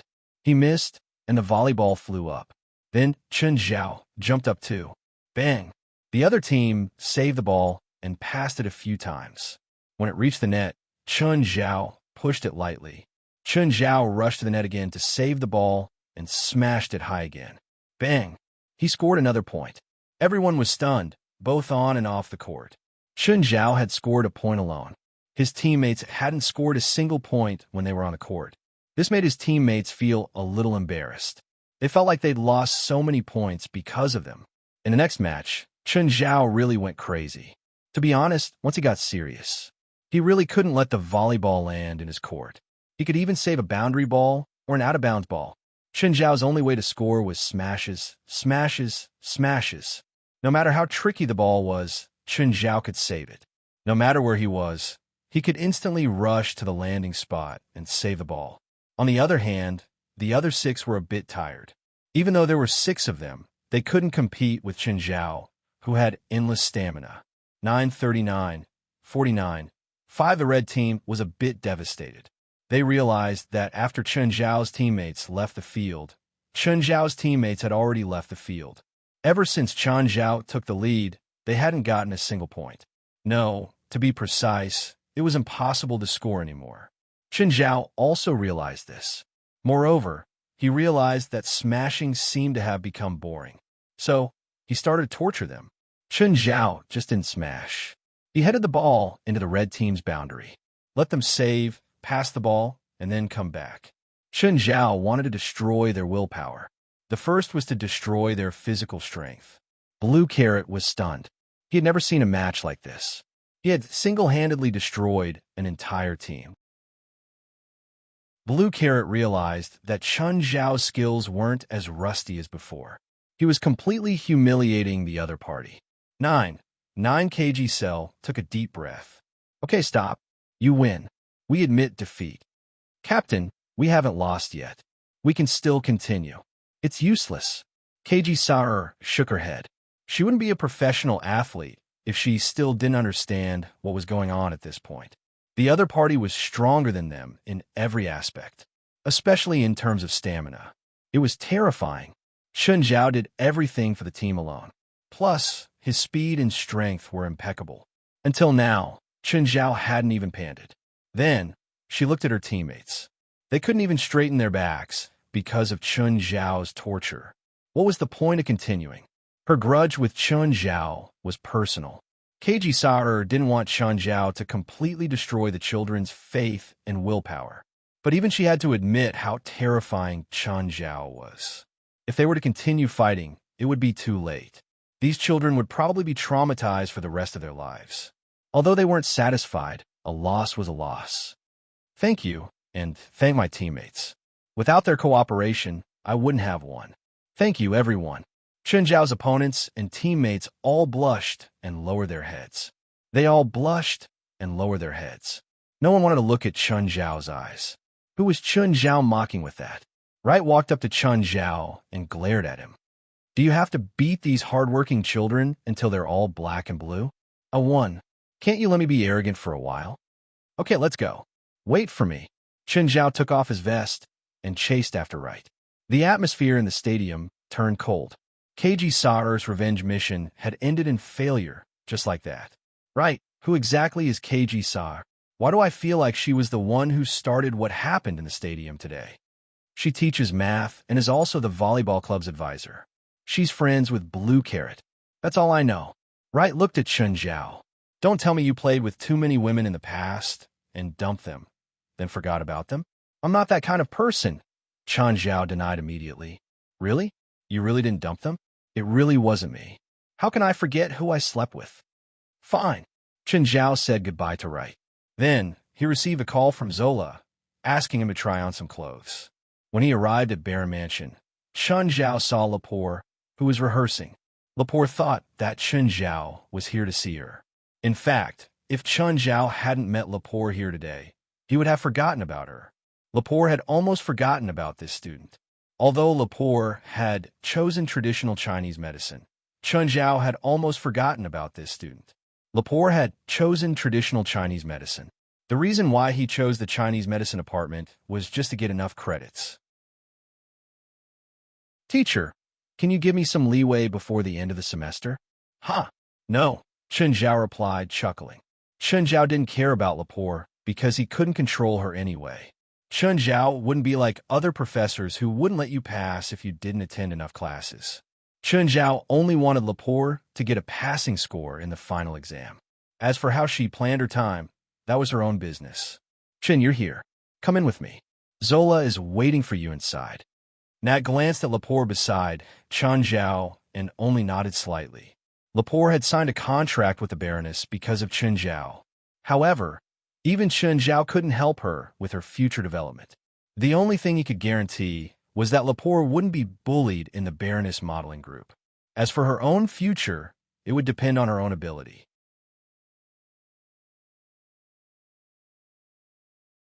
Chapter 1640. Other than Zola, Triss, and Cooper were also in the fitting room. There were also two female assistants that Chun Zhao had never seen before. He wondered whose assistant they were. Chun Zhao greeted the three. Nat, Triss, and Cooper were the three designers. Each of them had designed 3 or 4 sets for Chun Zhao. Therefore, he had to try each set on. The two assistants helped Chun Zhao put on his clothes and tidied them up. Zola walked up to Chun Zhao and fixed his collar. Chun, what do you think of this? The sleeves seem a bit small, Chun Zhao said. I feel like they'll explode if I use too much force. Then take them off. Nat, you designed them. You can change them. Okay. Nat nodded and went up to pinch Chun Zhao's arm.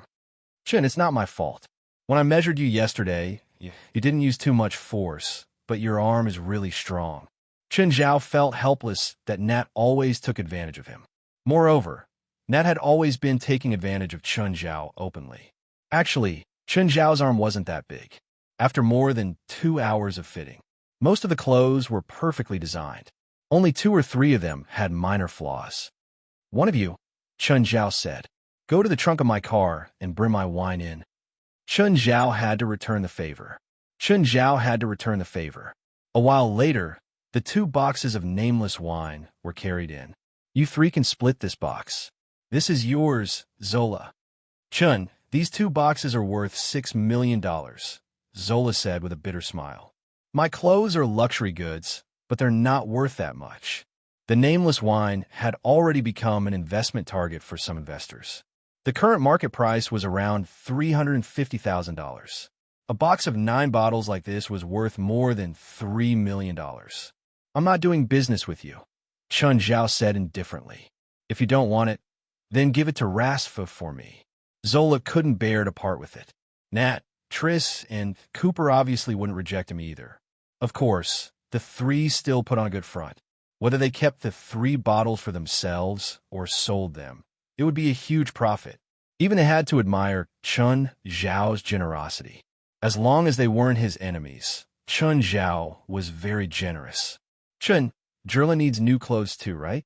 Children grow very fast, and it's going to be the change of season soon. Trish said. At this time, she did not pretend to be reserved. Having a good relationship with Chun Zhao was more important than anything else. Chun, I'll send those clothes to Moon Villa after I'm done with them. Oh, Chun, Zola said. My models are going to your place to take some fashion photos. Anytime. By the way, I heard from my father that you have a few sharks, right? The 3 designers all looked at Chun Zhao. Chun Zhao nodded. You don't want your model to have intimate contact with my shark, right? Is it dangerous? It won't be dangerous if I'm there. Even little Jerlin and little Larissa will play with them. But are you sure your models will dare to take pictures with sharks? There will always be bold ones.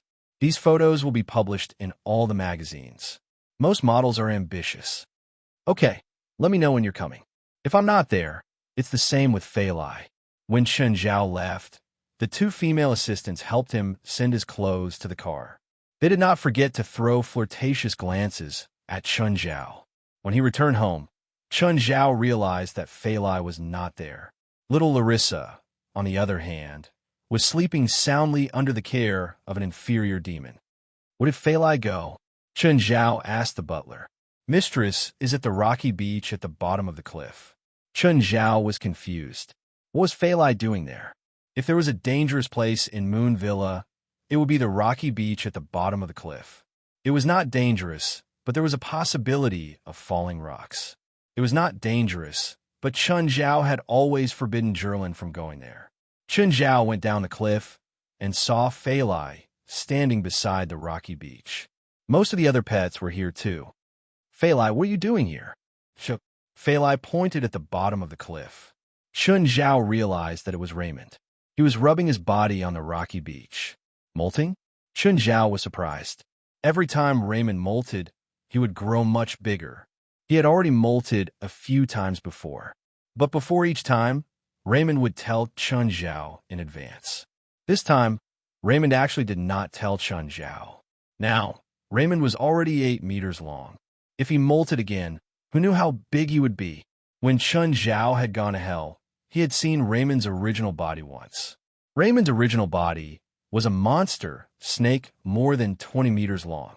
When he had first summoned Raymond, he was only 80 centimeters long. 2 years had passed, and he was also growing in the direction of a monster. Of course, Raymond was not like Amon. Now, Amon could not be seen at all. He was no longer related to his original killer whale form. Now, Amon was a complete monster. No matter how long Raymond grew, he still had the appearance of a snake. Even if outsiders saw him, they would only think that he was a python. Of course, Raymond's mobility was definitely not something a python could compare to. Right now, Raymond was constantly rubbing his skin. No one could help him now. The only thing Chun Zhao and Fei Lai could do was stay by his side and protect him. They could not let other people or animals disturb Raymond's molting. Raymond seemed to be in pain. Fei Lai was anxious. Chun, shouldn't you go and help Raymond? Chun Zhao was speechless. How could I help him? Should he go up and skin Raymond alive? Actually, it was not as difficult for snakes to molt as one would think. In half an hour, the skin on Raymond's head had already fallen off. Raymond kept wriggling his muscles. Gradually, more and more skin fell off. Chun Zhao went up and handed Raymond a demonic crystal. Raymond opened his mouth and swallowed it. If only I could molt. Every time Raymond molts, Master will give him a perfect demonic crystal. Black Ma stuck his tongue out and drooled. It's simple, White Ma said mockingly. Just let Master skin you. Really? Black Ma still had not reacted. He seemed to be considering the feasibility of this plan. Finally, after almost 2 hours of molting, Raymond finally finished. Raymond finally finished shedding his skin, and his body began to grow crazily in a short period of time. In just a few minutes, he had grown at least 2 meters. Fei Lai went up to collect Raymond's skin. Fei Lai had always been a collector of strange things. Please remember this book's domain name, 9 Heavens Divine Emperor Mobile Version. Chapter 1641.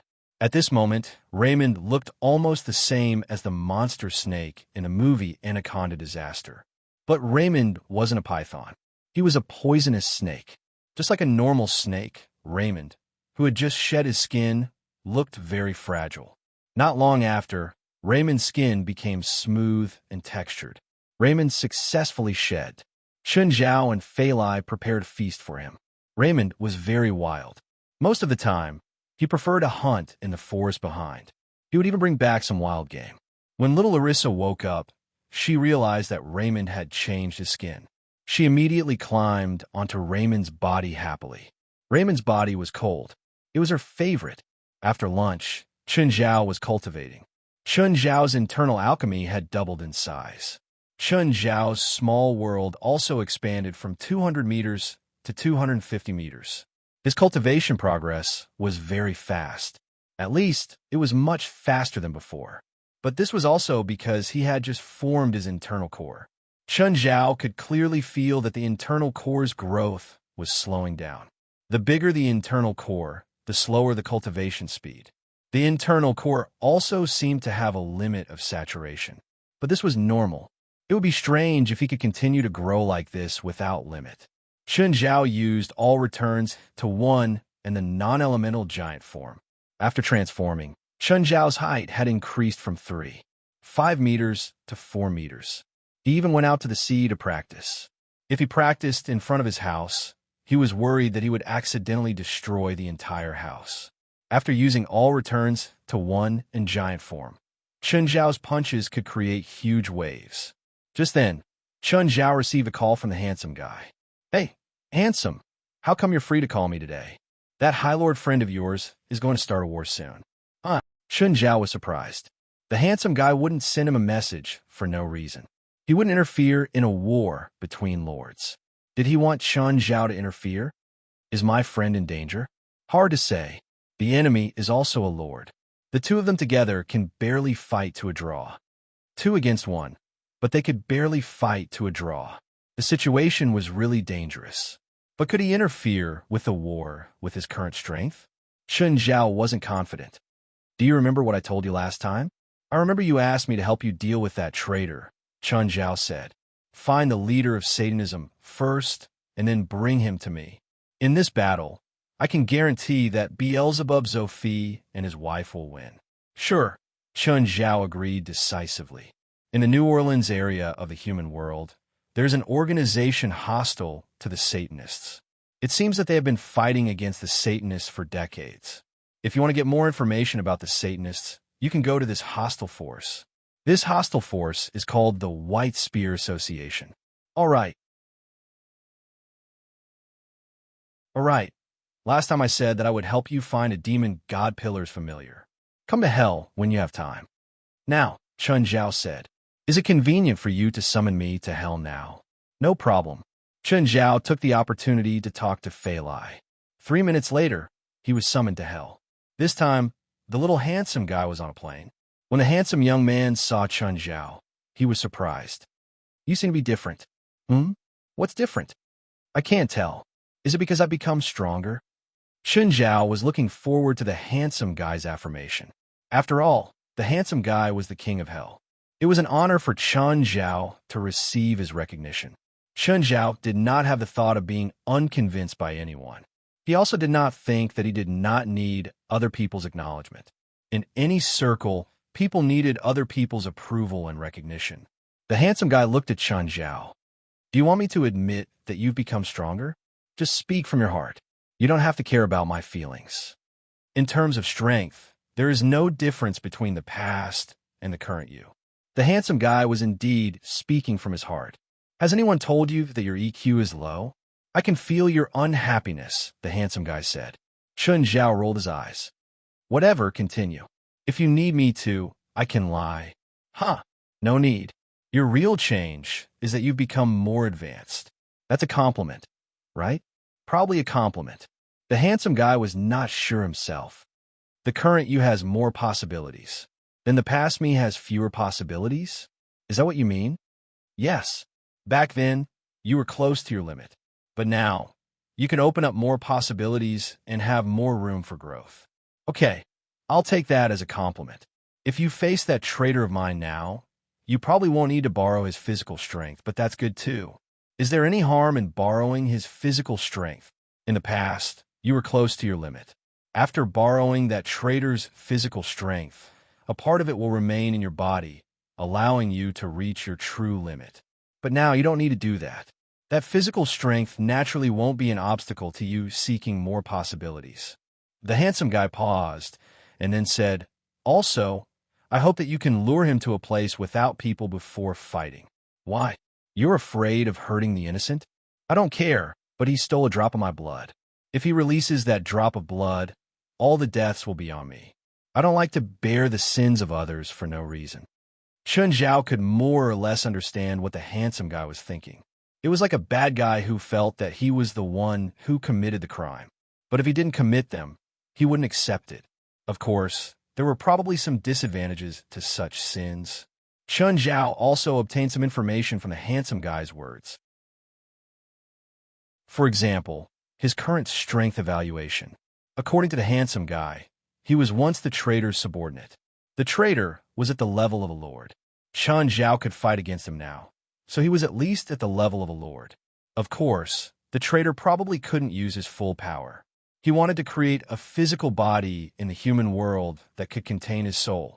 This body might not be better than his original body. It might not be able to unleash his full power. Oh, where's the familiar you gave me? Chen Zhao looked at the vast plains and didn't see any powerful demons. It's not for you. It's for your daughter. The handsome guy corrected Chen Zhao. He was always very serious. Chapter 1642. Fine. The handsome guy was just that stubborn. He gave it to whoever he gave it to. Even if he gave it to Chen Zhao's daughter, it was actually giving it to Chen Zhao. But he was very clear about this. The handsome guy pointed at the horde of magical beasts in the distance. It's that group, not just one, Chen Zhao asked, surprised. None of the tens of thousands of magical beasts galloping about was particularly strong. It's one, but it's also a group, the handsome guy said expressionlessly. What do you mean? Those magical beasts are called death gods. Hearing this, Chen Zhao couldn't help but frown. Wasn't this name too ominous? And they dared to call themselves God in hell. How could this be described as awesome? Anyway, Chen Zhao had never heard of anyone in hell who dared to call themselves God. For example, there were otherworldling gods who cheated people in the human world. Here, they were the lambs of those big demons. There were as many awesome and powerful demons here as there were flies and dogs. Those who called themselves God here were either out of their minds. Either that, or he was really too awesome. Chen Zhao and the handsome guy flew above the death gods. Only then did Chen Zhao see clearly that the magical beasts were just larger cows. Chen Zhao looked at the handsome guy in confusion. These are death gods? They're the purest, pure-blooded natives of the infernal realm. They don't have any fiend devil blood mixed with them, and they don't have any combat prowess at all. But once they recognize a master, if their master is attacked, they'll do everything in their power to protect him. Every single death god here can block an attack. Chen Zhao was surprised. Any attack? Of course not. Once an attack exceeds a certain level, a single death god won't be able to block it. However, they can split up or combine as one. For example, with your current strength, a single death god won't be able to block it. Then why are they called death gods? The attack they receive isn't actually dissolved. It's transferred to someone else. Chen Zhao frowned. Transferred to who? Anyone can do it. The fiend devils in hell often self-destruct for no reason. Because of the death gods' attacks, there was a period of time when the death gods were massacred. This plane belongs to me, so no fiend devil dares to come here and kill the death gods. Is there a way to lock onto this transfer? Chen Zhao didn't want to protect his family. Then he inexplicably transferred this kind of harm to others. Do you want to use it as a transfer partner? Yes. I don't understand your pity. The handsome guy looked at Chen Zhao in confusion. Didn't you say that humans are complicated? Chen Zhao shrugged. For example, I don't even know if I'm good or evil. All right. Although I don't understand, since it's your wish, I'll respect it. Actually, you're complicated too, Chen Zhao said out of nowhere. Is that so? Do I have complexity too? The handsome boy shook his head expressionlessly.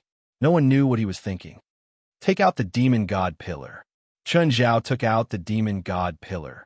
You use the sealing magic, I'll suppress these death gods. However, the moment Chen Zhao activated the demon god pillar, the demon god pillar suddenly exploded. A giant hand suddenly appeared in the sky. The hand blotted out the sky. Chen Zhao was dumbfounded. The hand reached for Chen Zhao. The handsome guy's eyes narrowed and the hand shattered. But just then, Chen Zhao felt his body being grabbed. A hand had appeared behind him out of nowhere, grabbing his neck and pulling him into nothingness. Even the handsome guy couldn't save him in time. Chen Zhao had already sunk into darkness. The next moment, Chen Zhao opened his eyes again. Chen Zhao found himself in a strange place. There was no light around him, but there were countless stone pillars. These pillars glowed weakly. It was this light that illuminated the terrain here. There was a huge body before Chen Zhao. It was a woman lying on her side. The woman, who was as huge as a mountain, was supporting her head with one hand, and the other was missing. She must have caught him here, right? She could capture him right in front of the handsome guy. He was definitely a demon king. Chen Zhao walked toward the huge woman. When he walked up to the woman, she opened her eyes. "Hello, Ms. Beria." Actually, it wasn't hard to guess the woman's identity. After all, Chen Zhao had met her for a moment before. He'd also been brought here when he used the demon god pillar. The demon god pillar was Beria's to begin with. It wasn't strange that she sensed it. That's weird. How can a living person enter hell? Beria kept staring at Chen Zhao. "Ms. Beria, why did you summon me here? You have Samuel's scent on you. Do you know him?" "Yes, I'm the master of one of his projections in the human world." You're Samuel's master?" "No, just a projection. You also have Beelzebub's bloodline. I have a friend who's a subordinate of Beelzebub. He gave this to me." "Then how do you know Lucifer?" "When I was summoned to hell by a friend, I happened to meet him." Chen Zhao didn't plan on lying. Lying before a demon was the stupidest thing to do. Chen Zhao didn't think that his lies could fool a demon. "Give me your token," Beria said. Chen Zhao took out a stone sword. Chen Zhao immediately lost control of the stone sword. It flew to Belial by itself. "If I need anything in the future, I'll summon you too." "Yes, Ms. Beria." Chen Zhao didn't have the right to refuse. He didn't think that he had to act like he didn't respect anyone. In the human world, Chen Zhao couldn't ignore anyone. It was even more so in hell. Beria might not be omniscient, but when Chen Zhao faced Beria, she could instantly know many things about him. "Do you have any other orders?" "Ms. Beria." "Oh, one more thing." Chen Zhao's clothes instantly tore. He stood before Beria just like that. "Come up and move." "Air. Can I refuse?" "No," Beria said. Chen Zhao didn't know what he was feeling right now. What was this? But looking at Beria's mountain-like body, Chen Zhao didn't know how to move. He didn't know how to move either. "Ms. Beria, can you shrink a bit?" As soon as Chen Zhao said that, Beria's body was already as big as Chen Zhao's. Chen Zhao could only do it. But halfway through, he said helplessly, Can you cooperate?" "How do I cooperate?" "Scream," Chen Zhao said with a headache. Chapter 1643. Putting aside Belial's identity. Her appearance was definitely in line with Chen Zhao's aesthetic standards. This was supposed to be a happy occasion. But the key thing was that Belial really didn't know how to cooperate. "Are you a stone girl?" "No, I have a feeling." Belial knew what a stone girl was. "Then can you stop wailing and howling like a ghost? If you don't know, go get a woman's soul and ask her how to call it." Just then, a woman's soul appeared beside Chen Zhao and Belial. Both Chen Zhao and the woman were shocked. "Where's this?" The woman shivered. She looked like she'd just died. Then they saw a man and a woman doing exercises here. "Hell," Belial said. "Tell me, what should a woman call bed?" I'm in hell. I'm dead. How?" The woman broke down. "If you can't tell me what a woman should call bed, then you've lost your value. Don't fight and kill in front of me, especially at a time like this." "Does it affect you?" "Yes, a lot," Chen Zhao said with a dark expression. Chen Zhao's face darkened. "But your lack of reaction is very hurtful for a human male. I'm already very cooperative. I'll find some more human women." "Find some souls that've been dead for a long time," Chen Zhao said hurriedly. Instantly, a few more women's souls appeared. "Who could tell me what to call bed? I can give her an immortal soul." The first woman's soul suddenly shivered. "I know. I can demonstrate." Then she started to act like an erotic in front of Chen Zhao and Belial. Belial copied her. Oh, I understand. Belial, who'd completely changed, was indeed a great motivation for Chen Zhao. "Is your arm okay?" This arm seemed to have been destroyed by the handsome little guy. Chen Zhao asked worriedly, for no reason. "Do you like more arms?" With that, a few more arms suddenly appeared where Belial's broken arm was. Chen Zhao was speechless. No need for so many. Just one on the left and one on the right. Chen Zhao pulled Belial up and changed their position. They worked for more than 10 hours. Chen Zhao sat on the side and lit a cigarette.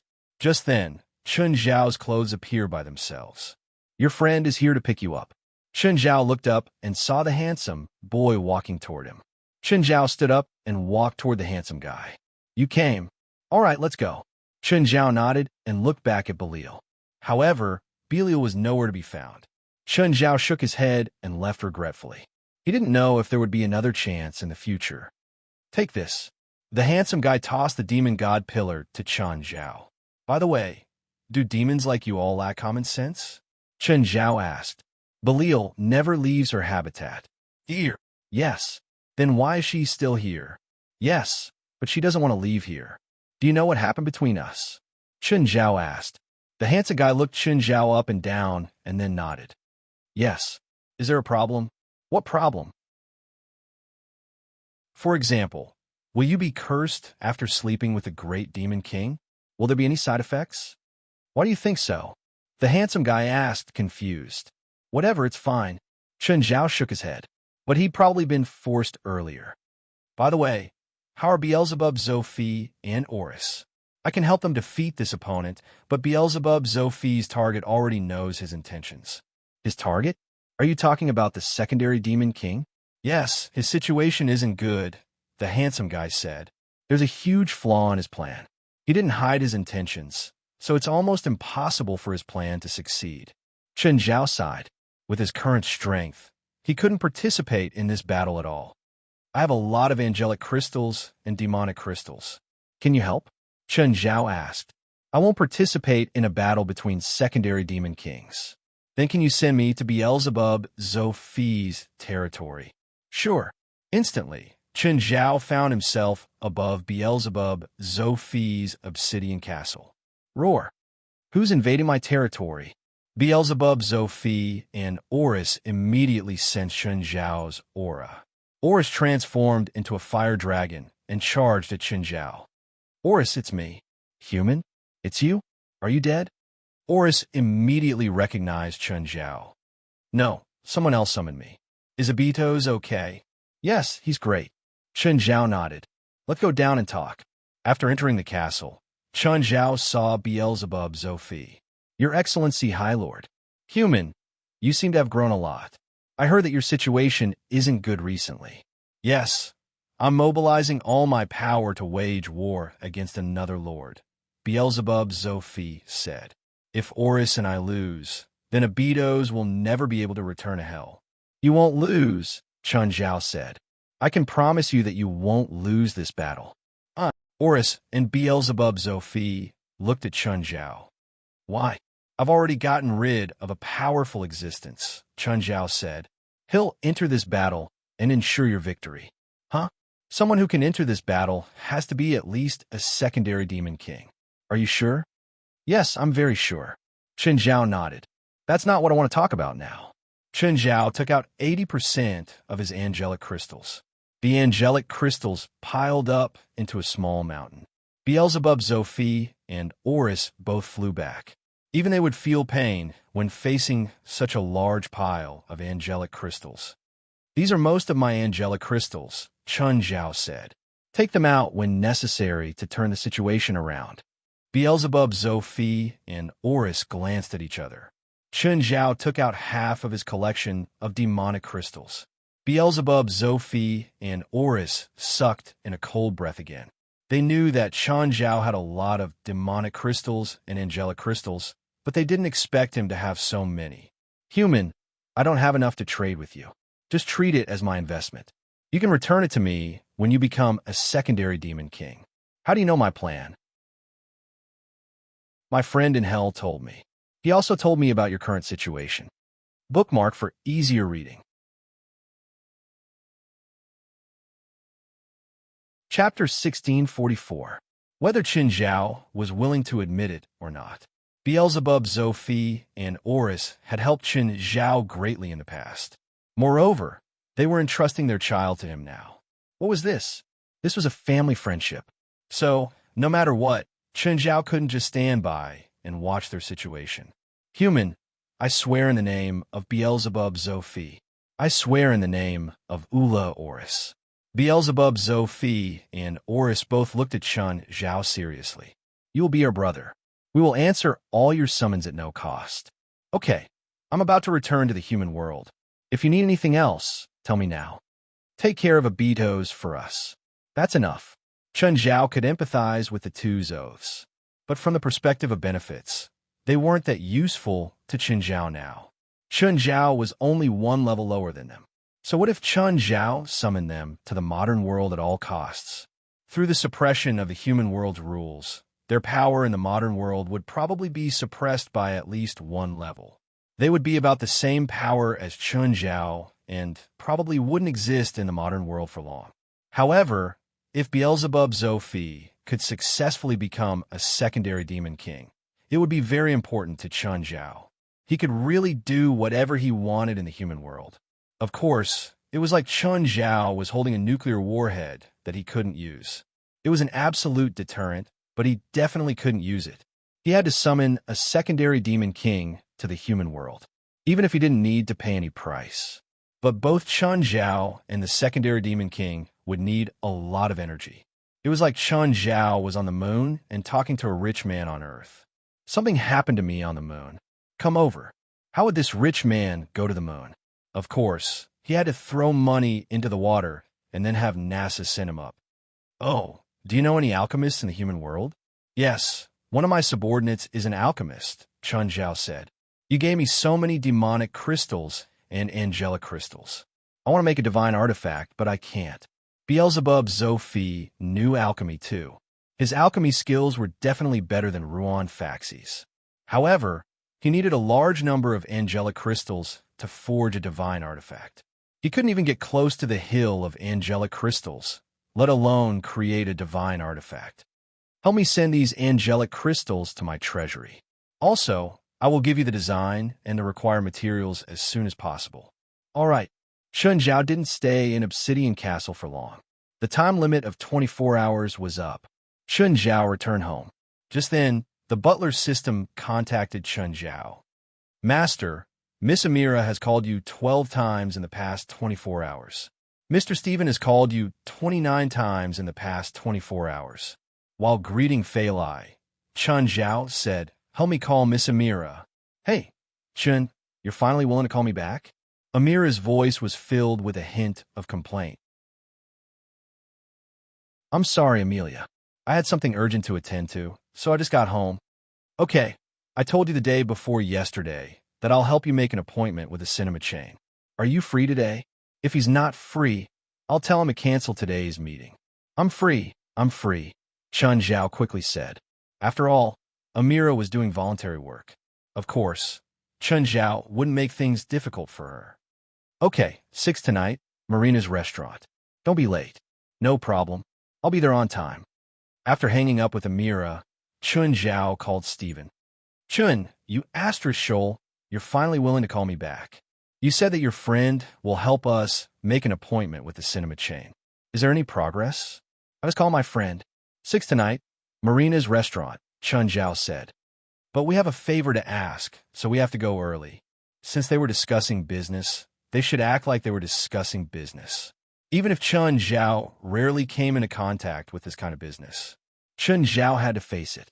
It wasn't like he didn't care about others just because he had the resources. Stephen's movies were good, but if the cinema chain didn't give him face, if they reduced the number of movies, he would be the one at a disadvantage. Of course, the cinema chain also needed good movies to attract the audience. However, this was a business where both sides would benefit if they worked together, while both sides would suffer losses if they split up. As the saying went, good wine fears no dark alley. It was actually wrong in today's society. The aroma of wine was actually afraid of deep alleys.